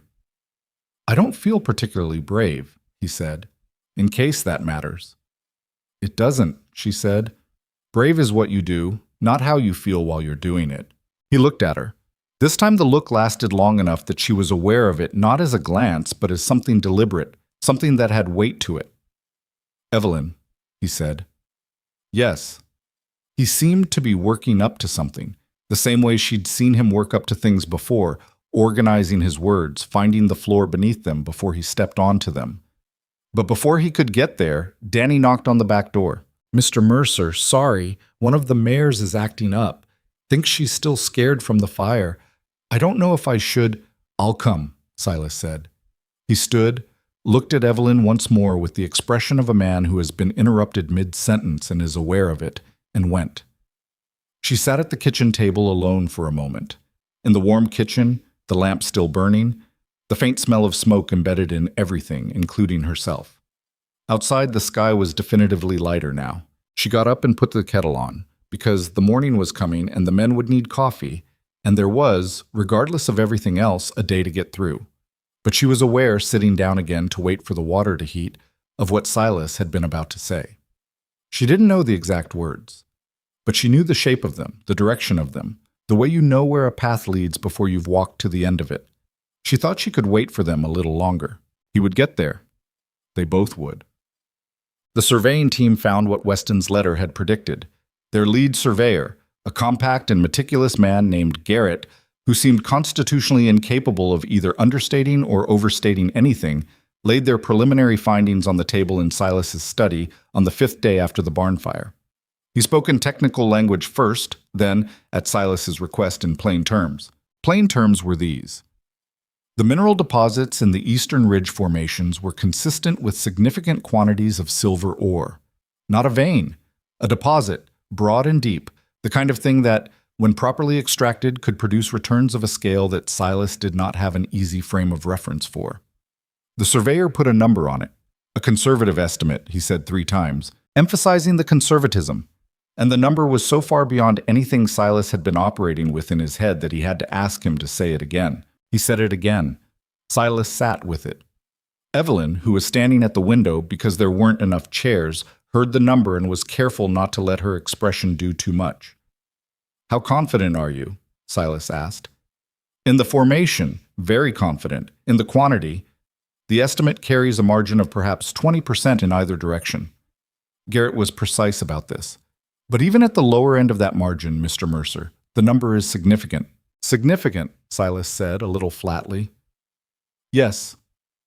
Silas looked at the papers on the table. He looked at them for a long time. Harrow has known this, he said, or known something like it. Given what you've described of his interest in this property, I would consider that highly probable, Garrett said. He was careful not to say more than he could substantiate. Silas nodded. Then he stood up, which was clearly a dismissal in his body language, and Garrett gathered his papers and went. The study was quiet. "Say it," Silas said.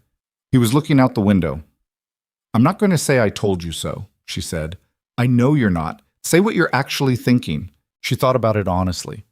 "I'm thinking that this changes the stakes considerably," she said, "and that Harrow is going to know, from the fact that you didn't contact him after the barn, that you're not folding, and that a man who burns down buildings when he's frustrated and still has the upper hand is not going to become more reasonable now that he's losing it."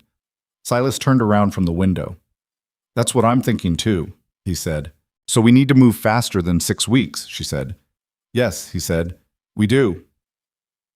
The meeting of the ranchers was set for Saturday. That was 3 days away. 3 days was long enough for several things to happen, and not all of them would be good. But it was what they had, and they were people who had learned, both of them in their different ways, to work with what was there. On the Friday before the meeting, when everything was still poised and uncertain, when Harrow had gone quiet in a way that was somehow louder than anything he'd said or done, Silas came into the kitchen in the early evening and stood in the doorway in a way that meant he had something to say. Evelyn looked up from the bread she was slicing. He said, "I know the timing isn't right. It's probably been not right for a while, and I've been using that as a reason to not say it." She set down the knife. "I'm not good at this," he said. "I want to say that first, not as an apology, but just as a fact. I haven't had occasion to be for a long time." He was not looking away from her. Whatever this cost him, he was not looking away. "I know you came here for work. I know your life before this was a whole life that ended in a way that wasn't your choice. I'm not asking you to trade anything for anything." He paused. "I'm just asking if what this is, between us, is something I'm reading right, because I would rather know, even if I'm wrong, than keep not knowing." The kitchen was very quiet. Evelyn looked at him. "You're reading it right," she said. Something went out of his shoulders. Tension she hadn't entirely realized was there. "All right," he said. "All right," she said. Neither of them moved for a moment. Then she picked the knife back up and finished slicing the bread, because supper wasn't going to make itself. And he sat down at the kitchen table, and the ordinary evening assembled itself around them the way it did. And underneath it, something had finally been said that had been waiting to be said for a long time. It was not a perfect moment. The barn was still ash and ruin outside the window. Harrow was still out there in the dark, planning something. The meeting with the ranchers was tomorrow, and nothing was guaranteed. But this was true, and it was here, and they were both choosing it. That was not nothing. That was in fact the whole of it. They came on a Saturday morning, arriving separately the way people do when they haven't yet decided how much they trust the gathering they've agreed to attend. Hadley came first, a broad, sunburned man in his 50s with the kind of permanent squint that comes from too many decades of reading weather on an open horizon. He tied his horse at the post and came to the door with his hat in his hands and the careful bearing of someone who has decided to be here but hasn't quite decided what to think yet. Evelyn let him in and gave him coffee, and he sat at the long kitchen table and looked at the table rather than around the room, which was how she knew he was worried. Mrs. Hatch arrived 20 minutes later in a small wagon she drove herself, moving with the efficiency of a woman who found being driven by other people a waste of time better spent thinking. She came through the door, accepted coffee, sat down, and immediately began an observation about the condition of the road from her property that she converted, without obvious transition, into a commentary on county maintenance as a measure of institutional competence. Hadley appeared to find this marginally calming, which said something about the value of someone willing to fill silence with certainty. The Coltons were last. They came together on horseback, and Evelyn watched them from the kitchen window as they tied their horses.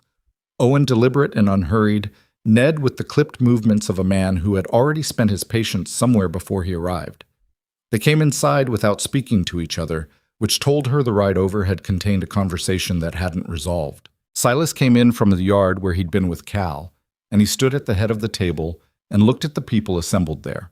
5 of them, including Evelyn, who had taken the chair at the end without discussion or invitation, and nobody had said anything about it.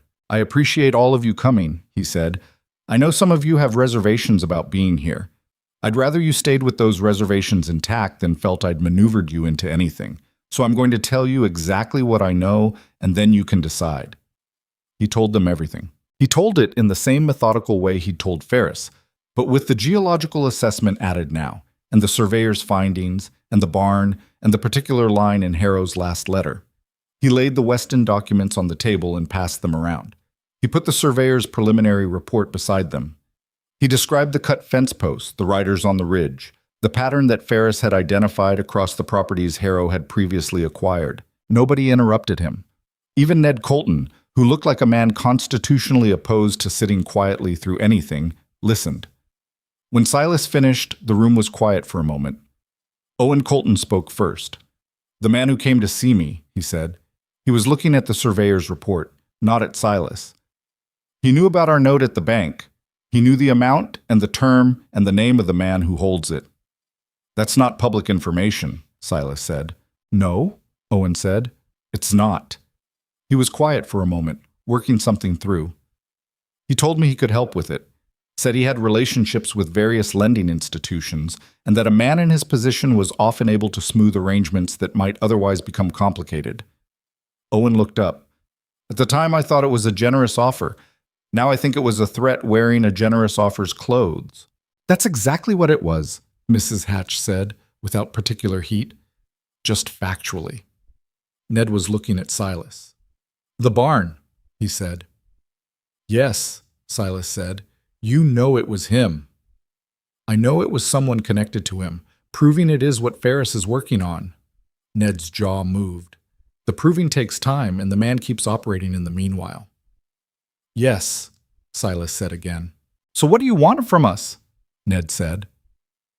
It wasn't hostile, or not entirely. It was the directness of a man who needed to know the actual ask before he could respond to it. Silas looked at him steadily. "I want you to document everything that's happened. Every contact Harrow or anyone connected to him has made with your properties.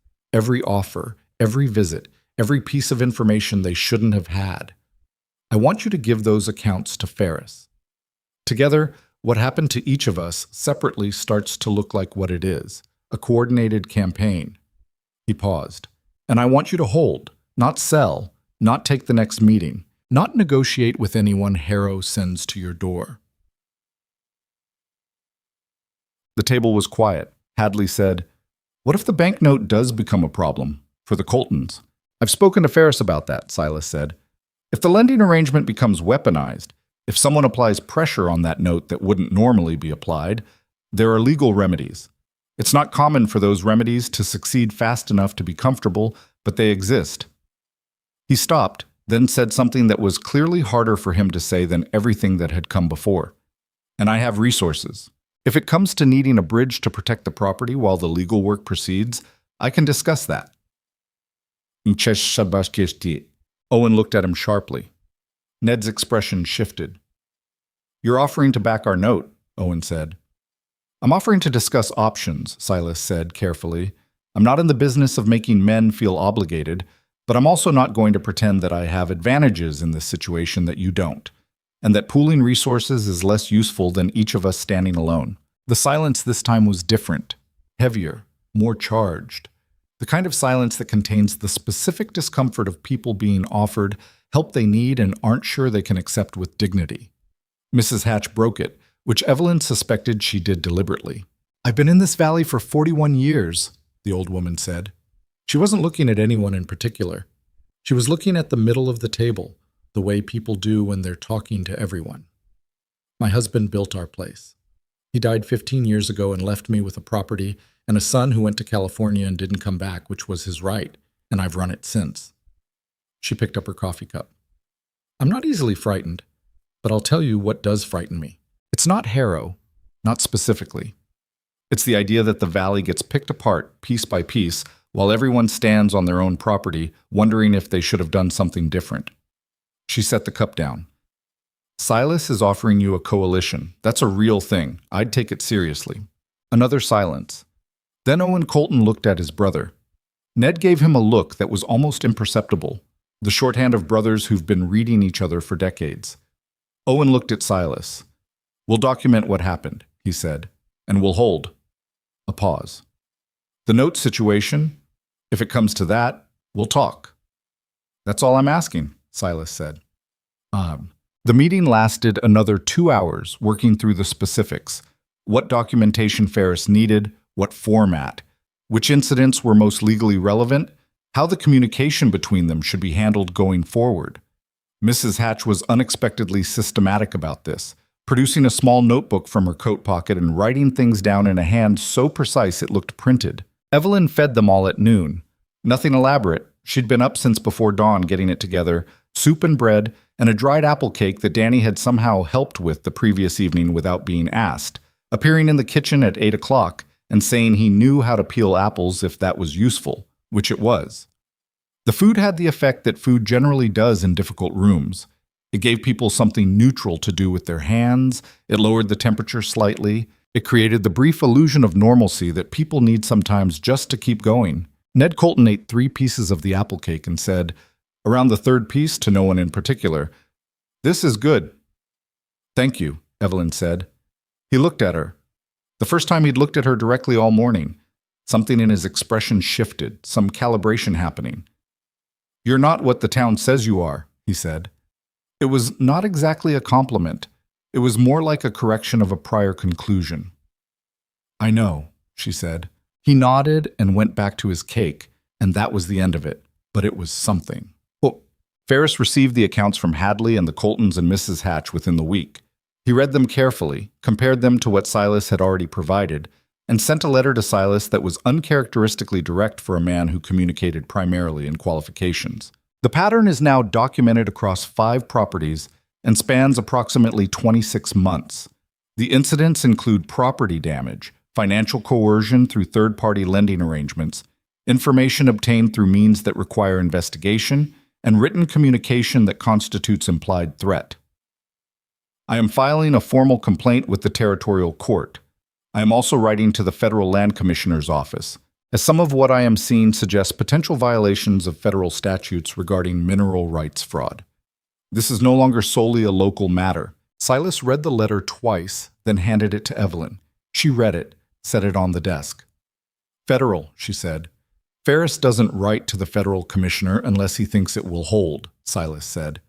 He was standing by the window, the afternoon light coming in flat and cold. He's been doing this for 23 years. He doesn't reach that far unless the evidence justifies it. What does it mean for the timeline? It means it gets longer and shorter at the same time, he said.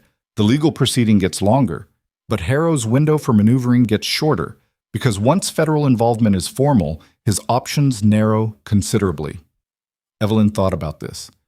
"He'll know," she said. "Once Ferris files, Harrow will know. He has contacts everywhere. He's made sure of that. He'll know within days." "Yes, and a man who burned a barn when he thought he had time," she said, "is going to do something else when he realizes he doesn't." Silas looked at her. "Yes," he said again, quieter.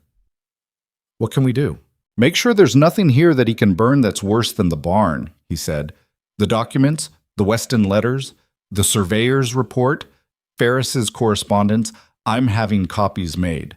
1 set stays with Ferris, 1 set goes to a lockbox at the bank in Red Rock, which is far enough from here that it's out of Harrow's immediate reach." He paused. "And Cal and the men are on watch, proper watch, in shifts. We're not catching another fire by smell." "How are the men?" she asked. "About all of this." Silas considered it. "Cal is Cal. He doesn't rattle.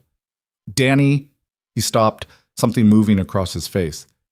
"Danny came to me 2 days after the barn, said he wanted to know if there was anything he could do that would be more useful than what he was doing. Said he understood if I needed to let men go to cut costs." He looked at the window again. "He's 17 years old and he offered to work for reduced wages until things stabilized." Evelyn was quiet for a moment. "What did you tell him?" "I told him his wages weren't changing and I'd fire him before I reduced them," Silas said. He seemed confused by that. He's not used to employers who work that way. "No," Silas said. "He's not." He straightened, turning from the window. "The other men are solid. A couple of them have been with the ranch long enough that this feels personal to them, which it is." She nodded. The afternoon had gone from flat to dim while they'd been talking, the light shifting toward the gray of early evening. "There's something I want to say," she said. "Then say it." I've been thinking about the day I arrived here, she said. What I was carrying, what I was afraid of. She looked at him steadily. I was afraid of running out of options. That was the thing underneath everything else. The feeling that if this didn't work, I didn't have another step. And that fear makes you small. It makes you act small, think small, take less than you should because you're afraid that asking for more will cost you what little you have. He was listening, not rushing her. I'm not afraid that way anymore, she said. I want you to know that. Whatever happens with Harrow, however this goes, I'm not here because I don't have options. I have options. I'm here because I want to be here. She paused. I thought that was worth saying plainly. He looked at her for a moment with the particular look she had come to understand meant he was feeling something he hadn't organized into words yet. It is, he said, worth saying. All right, she said. He crossed the room. He stopped close to her, close enough that she was aware of the warmth of him, the particular solidity of a man who had been outdoor physical his whole life, something that was still slightly surprising up close. He raised one hand and touched her face, just briefly, his thumb at her jaw, nothing more. And then he dropped his hand and stepped back because they were both people who moved carefully, who had been hurt by moving too fast toward things they wanted, and caution was not the same as absence. Thank you, he said, for staying. Stop thanking me for it, she said. I'll stop being able to take it seriously. Something that was nearly a smile crossed his face. Fair enough, he said. Harrow's response to Ferris's filing was not another burned building. It was more sophisticated than that, and in some ways more frightening, because it was the move of a man who had decided that crude pressure had reached its limit, and it was time to operate in the territory where he was most comfortable, the law itself. Harrow's attorneys, 3 of them, brought in from the city, which told Silas something about the resources being deployed, filed a counter-complaint asserting that the geological survey had been conducted improperly, that the Weston documents were of questionable authenticity, and that Silas Mercer had made defamatory statements to third parties, meaning the neighboring ranchers, that had caused material damage to Harrow's business interests. The defamation claim was the most aggressive piece because it was designed to put Silas on the defensive, to make the conversation about what Silas had said rather than what Harrow had done. Ferris, when he read it, allowed himself a longer silence than usual. They're trying to flip the frame, Ferris said. He and Silas were in his office. The smell of tobacco and old paper as constant as always. Make you the aggressor. Make the coalition look like a conspiracy against a legitimate businessman. Can they make that stick? Silas asked. Not if the federal complaint is taken seriously, Ferris said, which is why they've also filed a motion to have the federal involvement reviewed, basically arguing that the matter is local and doesn't warrant federal jurisdiction. He set the papers down. They're building walls on every side. The goal is to make this so complicated and expensive that you exhaust your resources and your will before anything gets resolved. They don't know how much I have, Silas said. They may know more than you'd like, Ferris said carefully. Harrow has been effective partly because he gathers information. I'd assume he has a reasonable understanding of your financial position. Silas was quiet for a moment. Then let him understand it, he said. If his calculation is that I'll run out before he does, let's test that calculation. Ferris looked at him.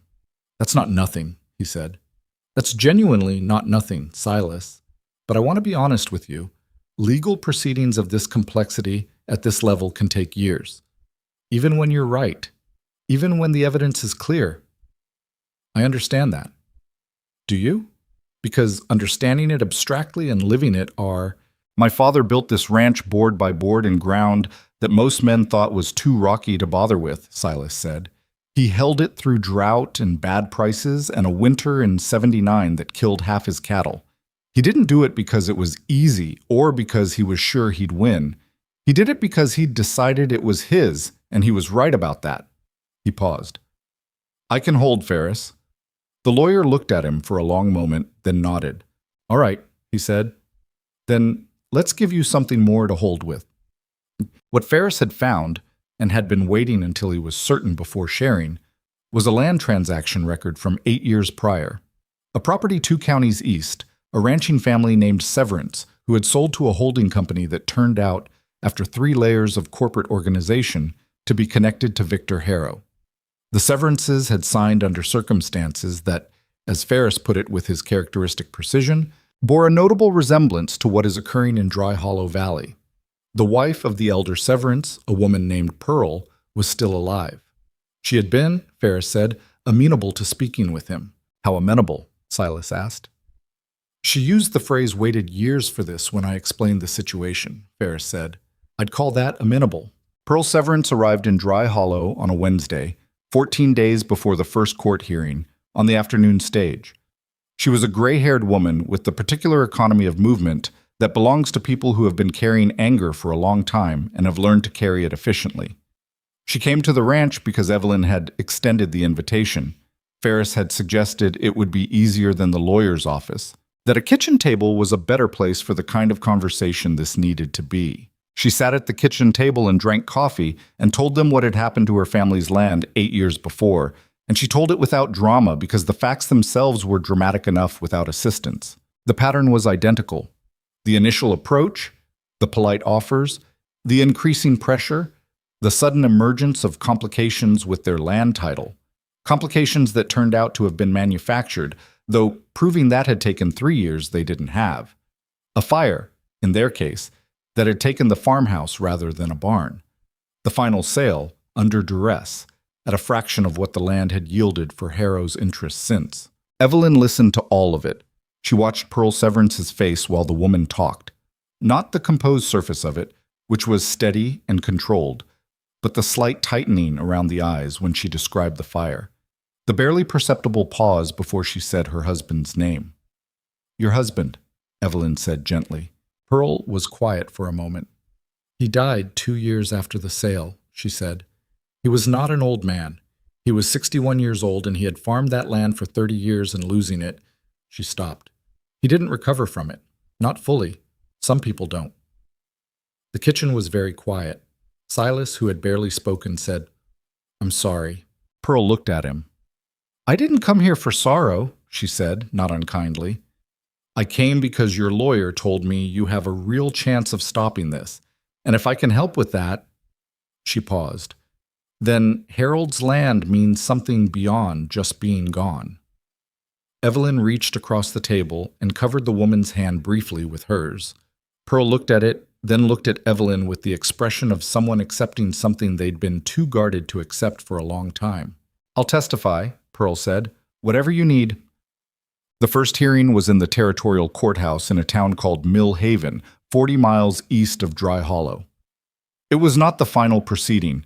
Ferris had been careful to manage expectations about that.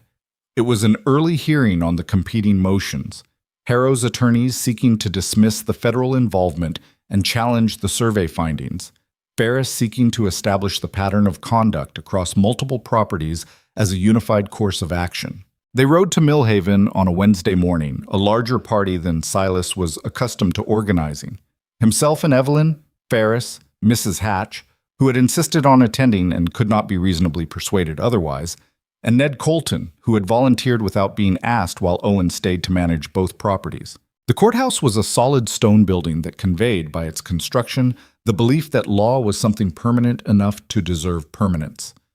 Harrow was already inside when they arrived. Silas saw the man for only the second time across the corridor, and what struck him again was what he'd said to Evelyn months ago. Expensive. Everything about him communicated cost. His attorneys were 3 men with the polished, well-rested look of people who had never had to wonder if they could afford to keep going. Harrow looked at Silas across the corridor. He didn't look alarmed or threatened or any of the things Silas might have hoped to see. He looked, if anything, faintly curious, the way a man looks at a problem that has become more interesting than he expected.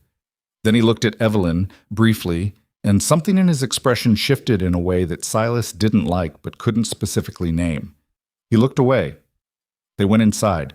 The hearing lasted 4 hours, which was longer than Ferris had estimated and included, at one point, a recess during which Harrow's lead attorney, a man named Colfax, silver-haired and smooth as Riverstone, said something to his colleague that Silas couldn't hear, but that produced a short, quiet laugh. In the corridor during the recess, Evelyn stood with Silas and said nothing, which was the correct thing. She was aware of how he was holding himself. Very still, very controlled, the way he was when he was managing something he couldn't afford to let show. They're not worried, he said. They're performing not being worried, she said. There's a difference. He looked at her. A man who is genuinely not worried doesn't laugh in a courthouse corridor where the other party can see him, she said. That's a show. It's meant to be seen. She kept her voice low. Ferris knows what he's doing. You can't know that. No, she agreed, but I know what it looks like when someone's improvising, and Ferris is not improvising. He came in there with something. I could see it in how he was sitting. Silas looked down the corridor at Ferris, who was reviewing papers with his associate, his pipe unlit in his coat pocket. Maybe, he said. Watch his hands, she said. He stops being still with his hands when he's got something. He was not still in there. Silas watched Ferris for a moment. Then, despite everything, something very small and nearly invisible crossed his face that was adjacent to amusement. You've been watching him for 2 hours, he said. I've been watching everyone for 2 hours, she said. It's what I do. He almost said something to that. Before he could, the bailiff called them back inside. What Ferris had, what he'd been holding, as it turned out, was a deposition from Pearl Severance, submitted into the record with the federal complaint, that established with documented specificity the identical pattern used against the Severance family 8 years prior. And beneath that, discovered through the Federal Land Commissioner's preliminary investigation, were records of 2 other properties in different counties, where land transfers connected to Harrow's holding entities had occurred under circumstances that the Commissioner's office had flagged as requiring review. Not 2 cases, 4 including Silas's once his was added. Colfax's objections were numerous and well-formed and professionally delivered, but the presiding judge, a compact woman in her 60s named Honorable Margaret Tate, who had the air of someone who had stopped being impressed by well-formed objections somewhere in the previous decade, overruled the motion to exclude federal jurisdiction. The pattern, she said, was sufficiently documented to warrant the wider review. It was not a victory. Ferris was clear about this on the ride back, specific in his refusal to let them treat it as more than it was. It means we continue, he said. It means the federal involvement is real, and Harrow can't make it disappear with emotion. It does not mean we've won anything. But Mrs. Hatch, who had sat in the back of the courtroom with her notebook, said as they rode, Colfax lost a step in there. Not much. But lawyers like that don't lose steps on things they expect to lose steps on. She said it to the road ahead of her, not to anyone in particular. He was surprised by Pearl Severance. They didn't know about her, Ned said. They knew about her, Mrs. Hatch said. They didn't know Ferris had a deposition. There's a difference. She folded her hands in her lap. Harrow didn't know about that deposition, which means there's something Harrow doesn't know. That's new. What Harrow did next came not against the ranch, but against Evelyn. It was subtle, which was almost worse. She noticed it first as an absence.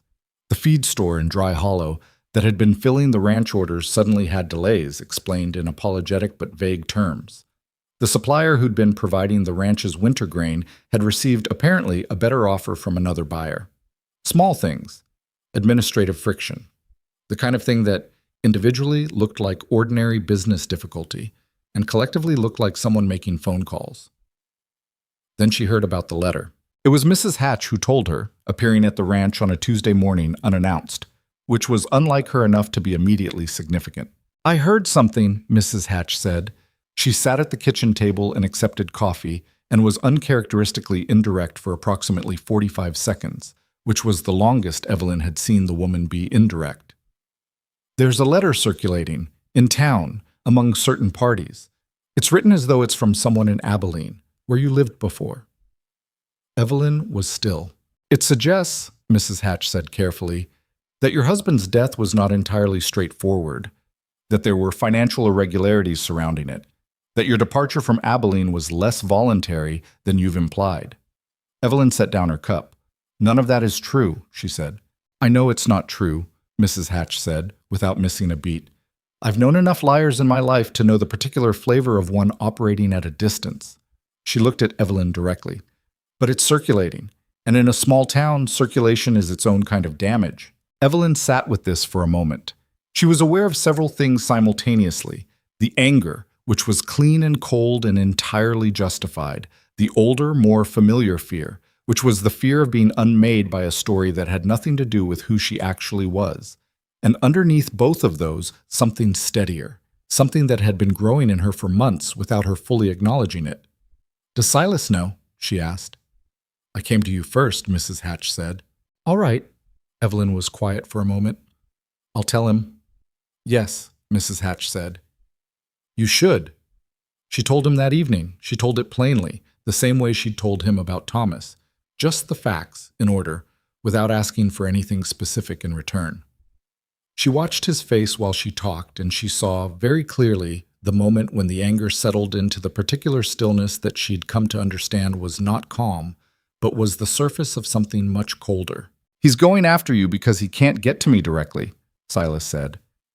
"Yes. And he knows that attacking you—" He stopped. He looked at the table, then at her. "He's had eyes on this ranch for months. He knows that you—" He stopped again. "That we matter to each other," she said. "Yes." "I know," she said. "I thought of that too." He was quiet for a long moment. She let him be quiet. Then he said, "I want to do something right now that would be satisfying and counterproductive." "Don't," she said. "I'm not going to." "Good." "But, Evelyn—" He looked at her with something she didn't often see from him, something raw enough that she thought he might not know it was visible. "This is my fault. You came here for work, and what you got was a man with an enemy who's now using you to get to him." "Stop that," she said. Not gently. He blinked. "I'm not a bystander in this," she said. "I'm not a hostage you took. I'm here because I chose to be, and what Harrow does with that choice is Harrow's fault, not yours." She held his gaze. "Do not manage me by taking responsibility for things that aren't yours to take." He was quiet. Then he said with something that was almost sheepish, "You're right." "I know," she said. "What are we going to do about the letter?" He thought about it. "Ferris," he said, "if it can be traced, and fabricated letters from a town 300 miles away have origins that can sometimes be traced, it becomes evidence. If it can't be traced, we document it and move on, and let people decide for themselves what it means." "Some people will believe it," she said. "Some people believed it before there was a letter," he said quietly. "That's not new." She looked at him. He was right, and she knew it, and it still sat in her chest like something with edges. "All right," she said.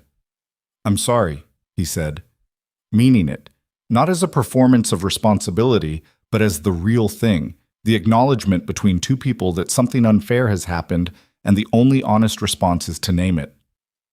"I know," she said. They sat with it, the way they'd learned to sit with the things that couldn't be fixed immediately. Not turning away from them, not making them smaller than they were, just sitting with them until the sitting itself became a way of getting through. Ferris could not trace the letter definitively, but what his associate found was enough. A stationery supplier in Mill Haven who had recently fulfilled an unusual order for paper printed with an Abilene Postal District header. The order had come through an intermediary. The intermediary was connected to a name that appeared twice in other documents related to Harrow's operations. And the whole chain was thin enough that it would not have been enough alone. But it was not alone. It was part of a file that was getting thicker. Ferris added it to the federal complaint with a brief covering note that described it as consistent with a pattern of intimidation extending beyond property matters to the personal and reputational harassment of individuals connected to the primary complainant. The language was dry and legal. What it meant was, they are attacking her because of him, and we have the paper trail. The court date, the real one, the full hearing, was set for 6 weeks out. Mill Haven, again, before Judge Tate. 6 weeks. Silas stood on the porch on the evening after Ferris sent word, and Evelyn stood beside him, and the valley spread out below them in the early dark. The land, the ridge, the east pasture where the survey team had done their work, the place where the barn had stood and now stood in early reconstruction because Cal had started it 2 weeks ago and it seemed important not to let it stay ash. 6 weeks, Silas said. It's not so long, she said. It feels long. Most necessary things do, she said. He looked at her sideways and she looked back, and neither of them smiled because it wasn't the kind of moment that called for smiling. Whatever happens in that courtroom, he said. I know, she said. I haven't said it. I know what you haven't said, she told him. You don't have to say it in a particular order. He was quiet for a moment, and then, because Silas Mercer was a man who had decided that not saying things clearly had cost him enough across the years, he said it. I love you, he said. Flat and honest, the way he said everything that mattered. I don't know what the timing is on that, or whether it's what you want to hear right now, but I've been carrying it for a while, and I thought it might be better out than in. She looked at him. The barn reconstruction was a skeleton of new beams in the dark. The valley was quiet. Somewhere in the distance, one of the horses made a sound and was quiet again. It's what I want to hear, she said. He exhaled, which told her how much he'd been holding. All right, he said. All right, she said. They stood there on the porch in the cold, and it was not a comfortable cold, and none of it was resolved, and the court date was still 6 weeks away, and Harrow was still out there in his expensive suit with his 3 attorneys and his burning patience. But this was true. And it was here. And they were in it together, which had become, without either of them quite marking the day it happened, the only way either of them wanted to be in anything. The night came down over Dry Hollow Valley. The new barn framing stood against the sky. They went inside. The 6 weeks did not pass quietly. Harrow made 2 more attempts to settle before the hearing, both through Colfax, both framed as reasonable compromise, both constructed in a way that would have required Silas to relinquish the mineral rights while retaining nominal ownership of the surface land. Ferris read both offers in the methodical way he read everything and then described them, with characteristic precision, as the legal equivalent of a man offering to return your house after he's removed the foundation. Silas declined both without extended deliberation. What the 6 weeks did produce was a particular kind of waiting that wore on people in different ways. Cal, who had managed difficulty by staying in motion, worked himself and the men harder than usual rebuilding the barn. The frame was up by the 3rd week, the walls by the 5th, and watching it rise board by board out of the ash and ruin of the old one had an effect on everyone at the ranch that nobody discussed directly, but that was visible in how people carried themselves.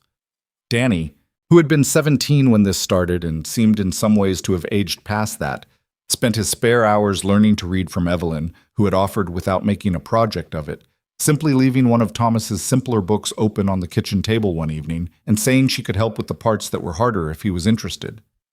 He was interested. He sat at the kitchen table 3 evenings a week, with the concentration of someone who understands that what they're learning is not just letters. Owen Colton held. It cost him something. She could see it in his face on the 2 occasions he came to the ranch in those weeks. The look of a man who is not naturally brave and has decided to be brave anyway, which is, in some ways, harder than the natural kind. He never said anything about it. He came, he sat at the table, he drank coffee, he reported that everything was quiet on his property and Harrow's people had stopped coming around, which Ferris had explained was itself a legal calculation. Any further contact with the neighboring ranchers could be construed as ongoing harassment and added to the federal complaint. Ned Colton, characteristically, seemed less burdened by the waiting than his brother. He appeared one Saturday morning unannounced with 2 of his men and spent most of the day helping with the barn construction, working without being asked and leaving without much ceremony. And Silas thanked him on his way out, and Ned said, "Don't thank me yet," and rode home, which was about as close to solidarity as Ned Colton got. Mrs. Hatch came twice. The second time, she brought a jar of preserved plums from her cellar, set it on the kitchen table, and said to Evelyn, "You're holding up well." It was the highest form of compliment the old woman apparently had available, and Evelyn received it as such. The night before the hearing, Silas did not sleep. Evelyn knew because she didn't sleep either. Not well, anyway. Not the deep under kind of sleep that actually rests you.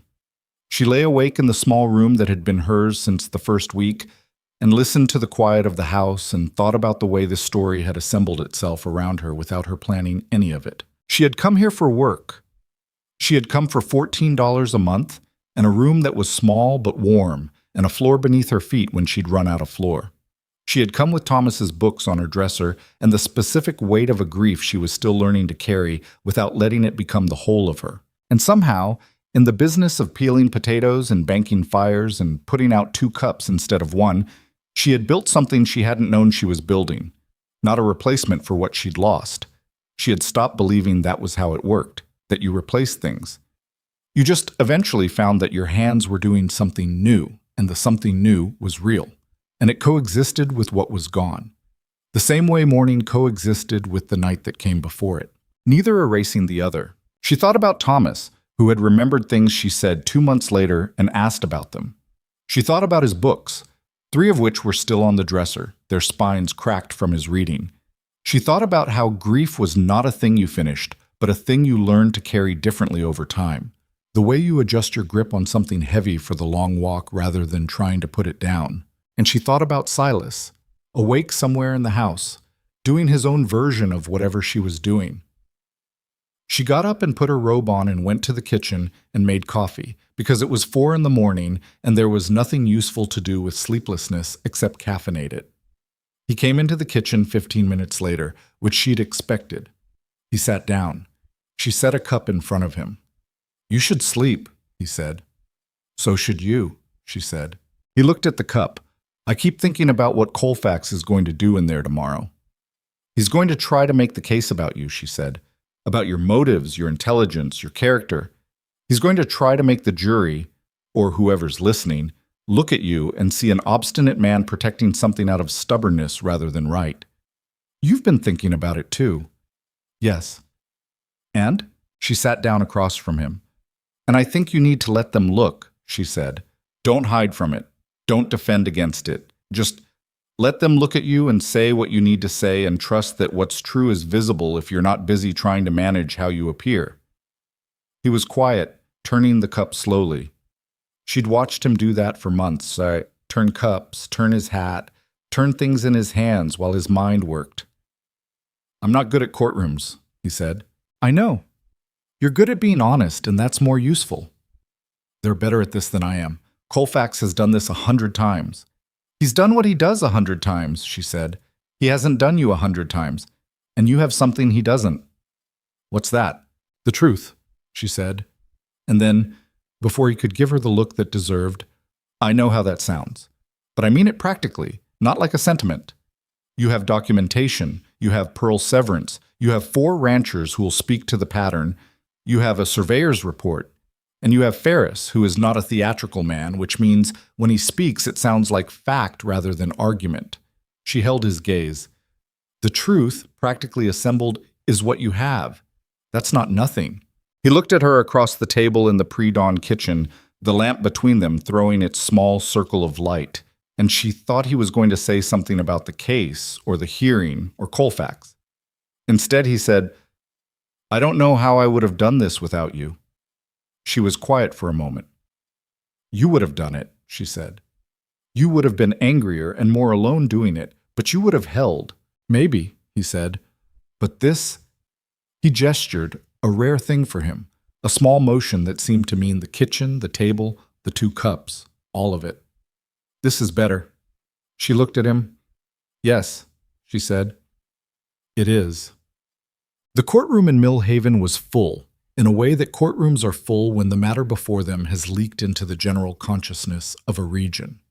There were people in the gallery that Silas knew and people he didn't, and among the ones he knew were faces from Dry Hollow that he hadn't expected, the saddlemaker Whitfield, and 2 men from the feed store, and the woman from Garrett's general store who had once smiled cautiously at Evelyn across a counter. People who had formed their opinions of the situation in one direction and had come, apparently, to see which way it was going to settle. Evelyn sat in the gallery with Mrs. Hatch and Ned Colton and Pearl Severance, who had come back for the full hearing at Ferris's request and sat with the upright stillness of a woman who has waited a long time to be in this room.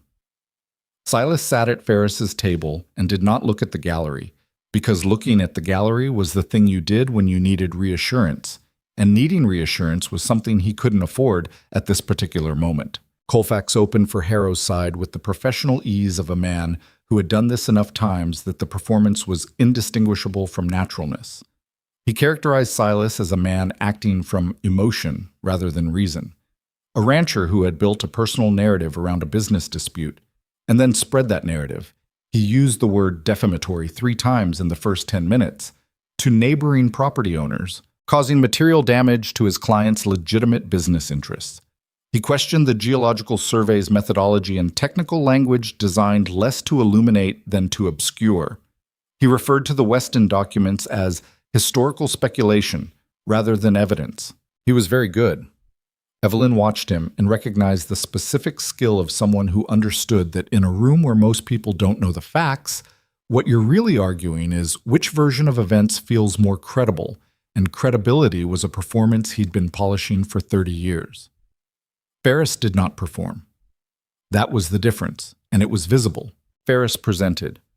He laid things in front of the court the way you lay tools out before a job, deliberately, in order, each one connected to the next.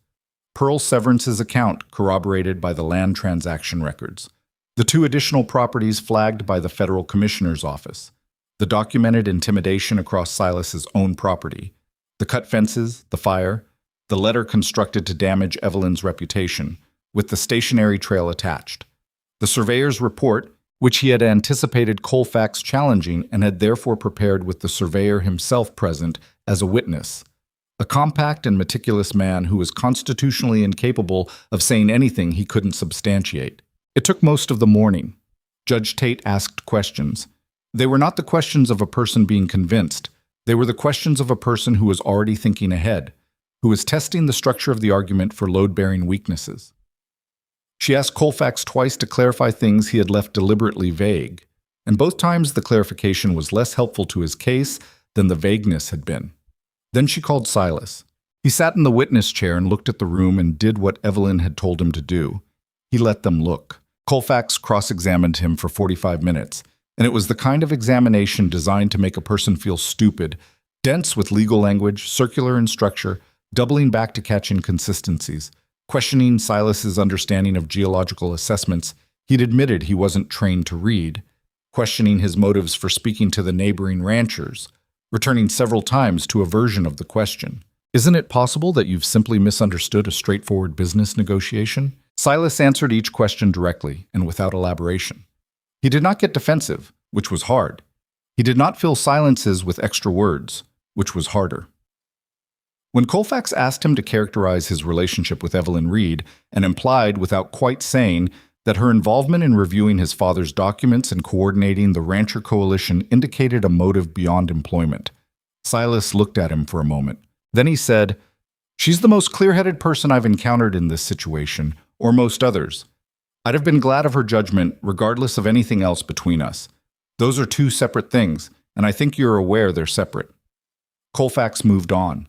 But something in the room had shifted slightly, in the way rooms shift when someone says a thing plainly that has been circling the space indirectly. When Ferris stood for redirect, he asked Silas one question. "Mr. Mercer, in your own words, why have you refused to sell this land?" Silas looked at the room, not at Evelyn specifically, though he was aware of her in the gallery. He looked at the general fact of the room, all these people who had come to see what kind of man he was. "My father built that ranch," he said. "He built it in ground that wasn't easy, and he held it through things that weren't easy, and he left it to me because he trusted I'd do the same. That's one reason." He paused. "The other reason is that a man who will burn your barn and manufacture lies about people you care about and call it business negotiation, what he's really asking you to accept is that dignity has a price, that if he applies enough pressure to enough things you value, you'll decide that your own sense of what's right is negotiable." He stopped. "I'm not interested in being that kind of man. That's the other reason." The courtroom was quiet in the way it is when something has been said that doesn't have an immediate response. Judge Tate was writing something. She wrote for a long moment, unhurried. The ruling came 2 days later. Ferris delivered it to the ranch himself, which told Silas something before he'd opened the door all the way, because Ferris was not a man who delivered things in person unless they warranted it. He came in, sat at the kitchen table, accepted coffee that Evelyn poured, and opened his case. The court had ruled in Silas's favor on the primary complaint. The federal commissioner's involvement was upheld. The defamation counterclaim was dismissed. More significantly, the court had referred the matter of the fabricated letter and the coordinated pressure campaign across multiple properties to the territorial prosecutor's office for criminal review. That last piece was the one Ferris set down with particular care. "That's not the civil proceeding," he said. "That's separate. The criminal referral means the prosecutor decides whether to pursue charges. I don't want to overstate what that means at this stage. What does it mean at this stage? Silas asked. It means that Victor Harrow's attorneys are, as of this morning, advising him that the situation has become considerably more complicated than he anticipated, Ferris said. He was as close to direct satisfaction as Evelyn had ever seen him. It means that the other properties, the ones the federal commissioner's office flagged, those families now have standing to pursue their own actions. It means the structure he's built, which depended on each person believing they were isolated and acting alone, has been shown to be what it actually is. He paused. And it means that his strategy of acquiring this specific land, given what the survey has now formally documented, is finished. The mineral rights are on record. Any future claim he attempts will be made in the full light of what's already in the federal record. Silas sat at the table for a moment. Evelyn watched him. She watched the way the information settled into him. Not with elation, not with the relief she might have expected. Something quieter and more complicated. The expression of a man who has been holding against something for so long that when the thing finally gives way, the first feeling is not triumph, but something closer to exhaustion, and underneath the exhaustion, something more fragile than he would have liked anyone to see. The Coltons, he said, Hadley, Mrs. Hatch. All of them stand to benefit from the precedent set today, Ferris said. The pressure on Owen Colton's note, I'm fairly confident that particular arrangement is going to quietly resolve itself in the next few weeks. Men who rely on intimidation recalibrate quickly when intimidation stops working. Silas nodded. What about Pearl Severance? Evelyn said. Ferris looked at her. Her family's original land is now in the hands of a holding company that is going to be significantly occupied with federal scrutiny for the foreseeable future. He paused. I can't recover her land. The sale was legal even if the circumstances were not, and those are different problems. But I intend to pursue every avenue. He looked at his coffee. She deserves that, at minimum. The kitchen was quiet for a moment. Then Silas said, Thank you, Edmund. Ferris looked mildly startled. In 23 years of practice, it was possible no one had used his first name while thanking him. He gathered his case, stood, and said, Don't thank me. Win decisively enough that your case protects someone else next time. That's the actual value of what happened today. He let himself out. Victor Harrow left the territory before winter. Not quietly. A man with his interests didn't disappear quietly. But there was a quality to his departure that was the opposite of his arrival. He had come in like a calculation, precise and confident. He left in pieces. The holding companies beginning the slow process of federal audit. 2 of his 3 attorneys withdrawing from further involvement, Colfax suddenly unavailable for comment on anything related to Dry Hollow Valley. The criminal referral moved slowly, as these things do. Ferris was honest about that. It would take time, possibly years, and the outcome was not guaranteed. But the referral itself meant that Harrow would spend a portion of his considerable resources on legal defense rather than expansion, and the properties he had acquired through the same methods were now the subject of formal investigation, which made every transaction he'd conducted in 3 counties suddenly and inconveniently visible. He had built an empire on the assumption that each person was alone. The moment that assumption failed, the empire started leaking from every seam. Evelyn learned this in increments, the way most resolutions actually arrive, not as a single moment, but as a series of smaller moments that add up to something definitive. Owen Colton's banknote resolved itself as Ferris had predicted. A letter came from a family in the eastern counties who had heard, through channels she didn't entirely follow, what had happened in Millhaven and wanted to know if Ferris would take their case. Pearl Severance wrote to Evelyn, a proper letter, in a careful hand, that said, among other things, I sat in that courtroom and watched someone fight the way Harold fought, and I want you to know what that is worth to a person who thought they were watching alone. Evelyn read it twice, folded it, and put it in the back of Thomas's dictionary, beside the note she'd never unfolded again. Different things in the same place. That was how life actually worked, she thought. Not the old making room for the new, but both of them present at once, making you more layered than you were before, if you let them. It was Cal who started calling the rebuilt barn the new barn, and thereby settled the question of what it would be called, because Cal did not name things carelessly, and once he named something, it stayed named. The new barn was, structurally, better than what had burned. Danny had strong opinions about the framing that turned out to be correct, and Silas had let him act on them, which produced a building that was going to stand longer than its predecessor. It smelled of new wood and hay, and the particular animal warmth of horses, which was the smell the place was supposed to have, and it was enough. The town of Dry Hollow recalibrated the way small towns do after a public reckoning, gradually, without acknowledgement, in the direction of its own interests. The people who had been the loudest about Evelyn's motives went quiet on the subject, which was not an apology but was, in its way, a concession. Mrs. Fenner, the dry goods merchant's wife, nodded to Evelyn on the street one morning with the particular nod that means we are not going to discuss this, and Evelyn returned it in exactly the same spirit, because some reconciliations are done entirely in nods, and that is fine. The saddlemaker Whitfield, who had come to the hearing and apparently left with a changed understanding of the situation, brought a set of reins to the ranch that he said he'd had sitting finished for a while and that matched Silas's best saddle, and he handed them over without making a speech about it, and Silas accepted them the same way, and that was the end of that particular estrangement. Small things. The large things had been decided. The small things were what came after, the reassembly of ordinary life around a different shape. There's a thing that happens to people who have fought hard for something and won, or come as close to winning as reality allows, which is never entirely clean. You expect to feel different. You've been running on the particular fuel of threatened things for so long that when the threat recedes, there's a moment of disorientation, like a body that's been braced against wind, and suddenly the wind has stopped. You're still braced. You don't know how not to be for a while. Silas moved through December in this way, doing the work that needed doing, managing the ranch, the cattle, the accounts, the rebuilt barn, the conversations with Ferris about the ongoing federal proceedings. He was not unhappy. He was, Evelyn thought, learning how to be undefended, which is a different skill from being defended, and one that didn't come naturally to a man who had spent 8 years building himself into something that could withstand things. She was patient with it.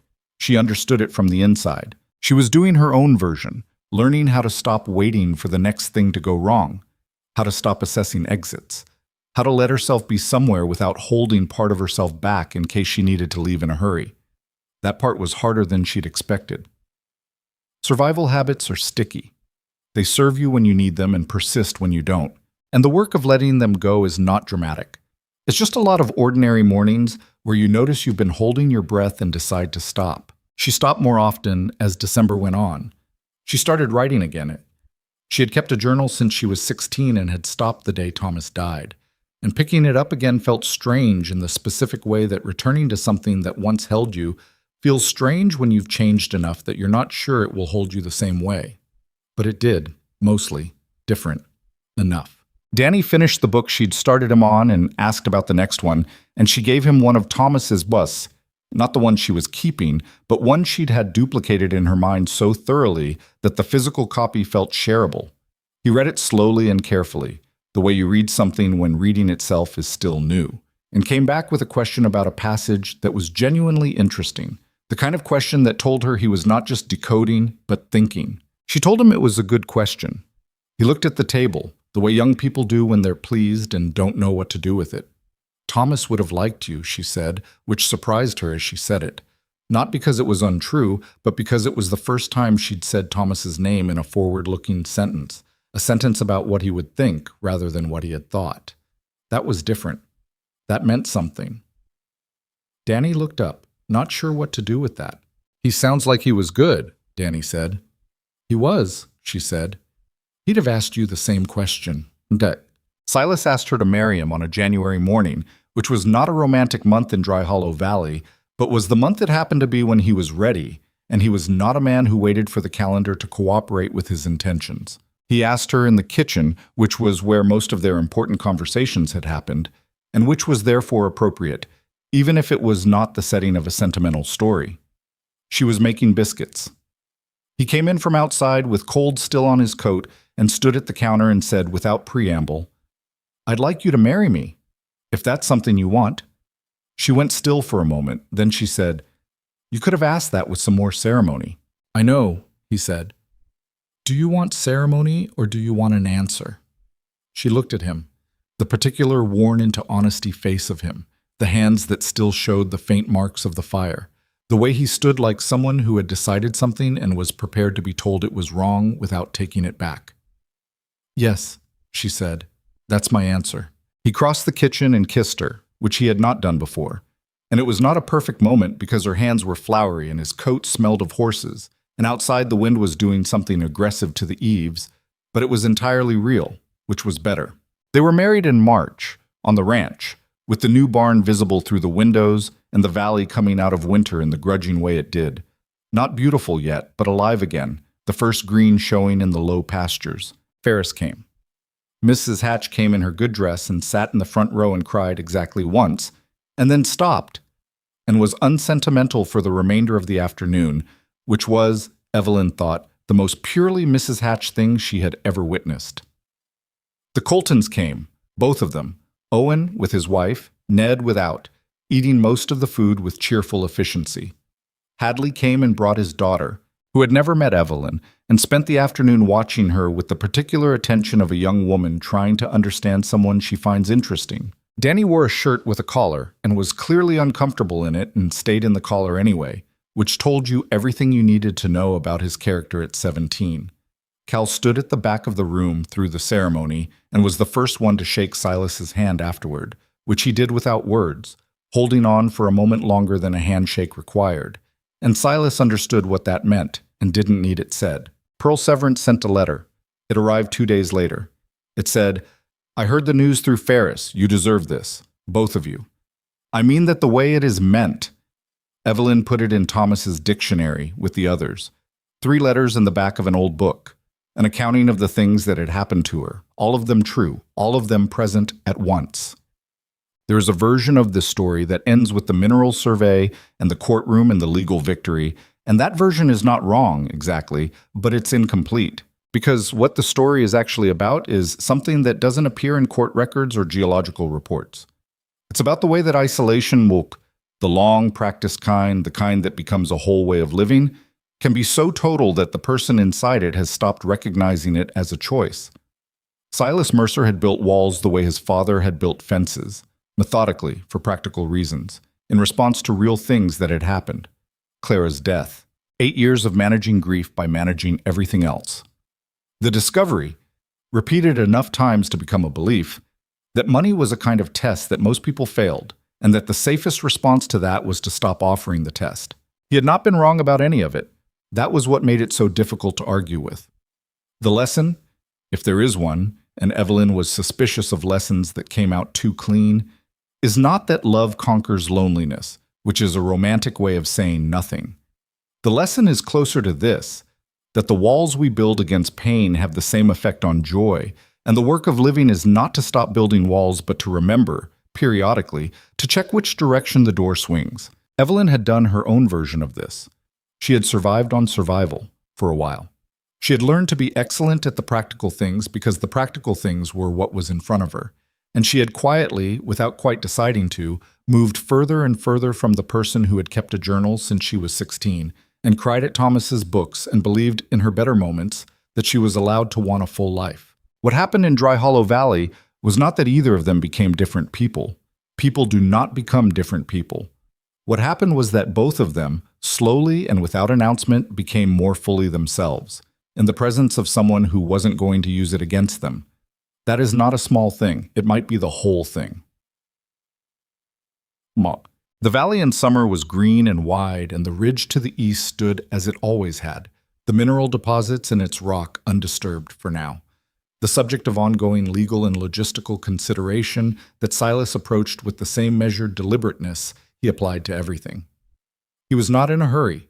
He would do what was right with the land the way his father had done what was right with the land, carefully, without waste, in a way that left it better than he found it. The ranch ran. The cattle were managed. Cal was teaching Danny things that couldn't be taught from books, and Danny was absorbing them the way he absorbed everything now, with attention, with the awareness that knowing things was something he'd been given access to and intended to use. Some evenings, Evelyn still sat with Thomas's books. Not to mourn, or not only to mourn, but because the books were good, and Thomas had loved them, and she was someone who had loved a person who had loved these books, and that was a fact of her history that she carried with her the way you carry something you wouldn't put down even if you could. Silas knew about the books. He had asked about them once, genuinely curious, and she had told him, and he had listened the way he listened to things that mattered. He didn't ask her to stop. She didn't stop. That was how it was. Some mornings she woke early and the light was coming in the window at the angle that meant summer, long and warm, and she could hear the horses in the paddock and Cal's voice across the yard in the particular low tone he used when he was explaining something. And she lay there for a moment in the warm quiet and thought, this is my life now. Not the life she had planned, not the life she would have written if she'd been doing the writing. Just the life that had assembled itself from the available material, loss and survival and luck and stubbornness and a walk of 3 miles in worn-down boots to knock on a stranger's gate. It was on balance more than she'd expected. That was not nothing. That was, in fact, everything. The East Ridge stood unchanged through all of it, through winter and summer and everything that passed between. The land did not care about the things that happened on it. It was just land, the same as it had always been, holding what it held. But the people on it, the ones who had chosen to stay, who had chosen each other, who had decided together that belonging was worth the cost of fighting for, they carried it differently now. Not lighter, just differently. That is the most honest version of a good ending. Not the weight gone, but the hand steadier, and someone beside you who knows how heavy it is.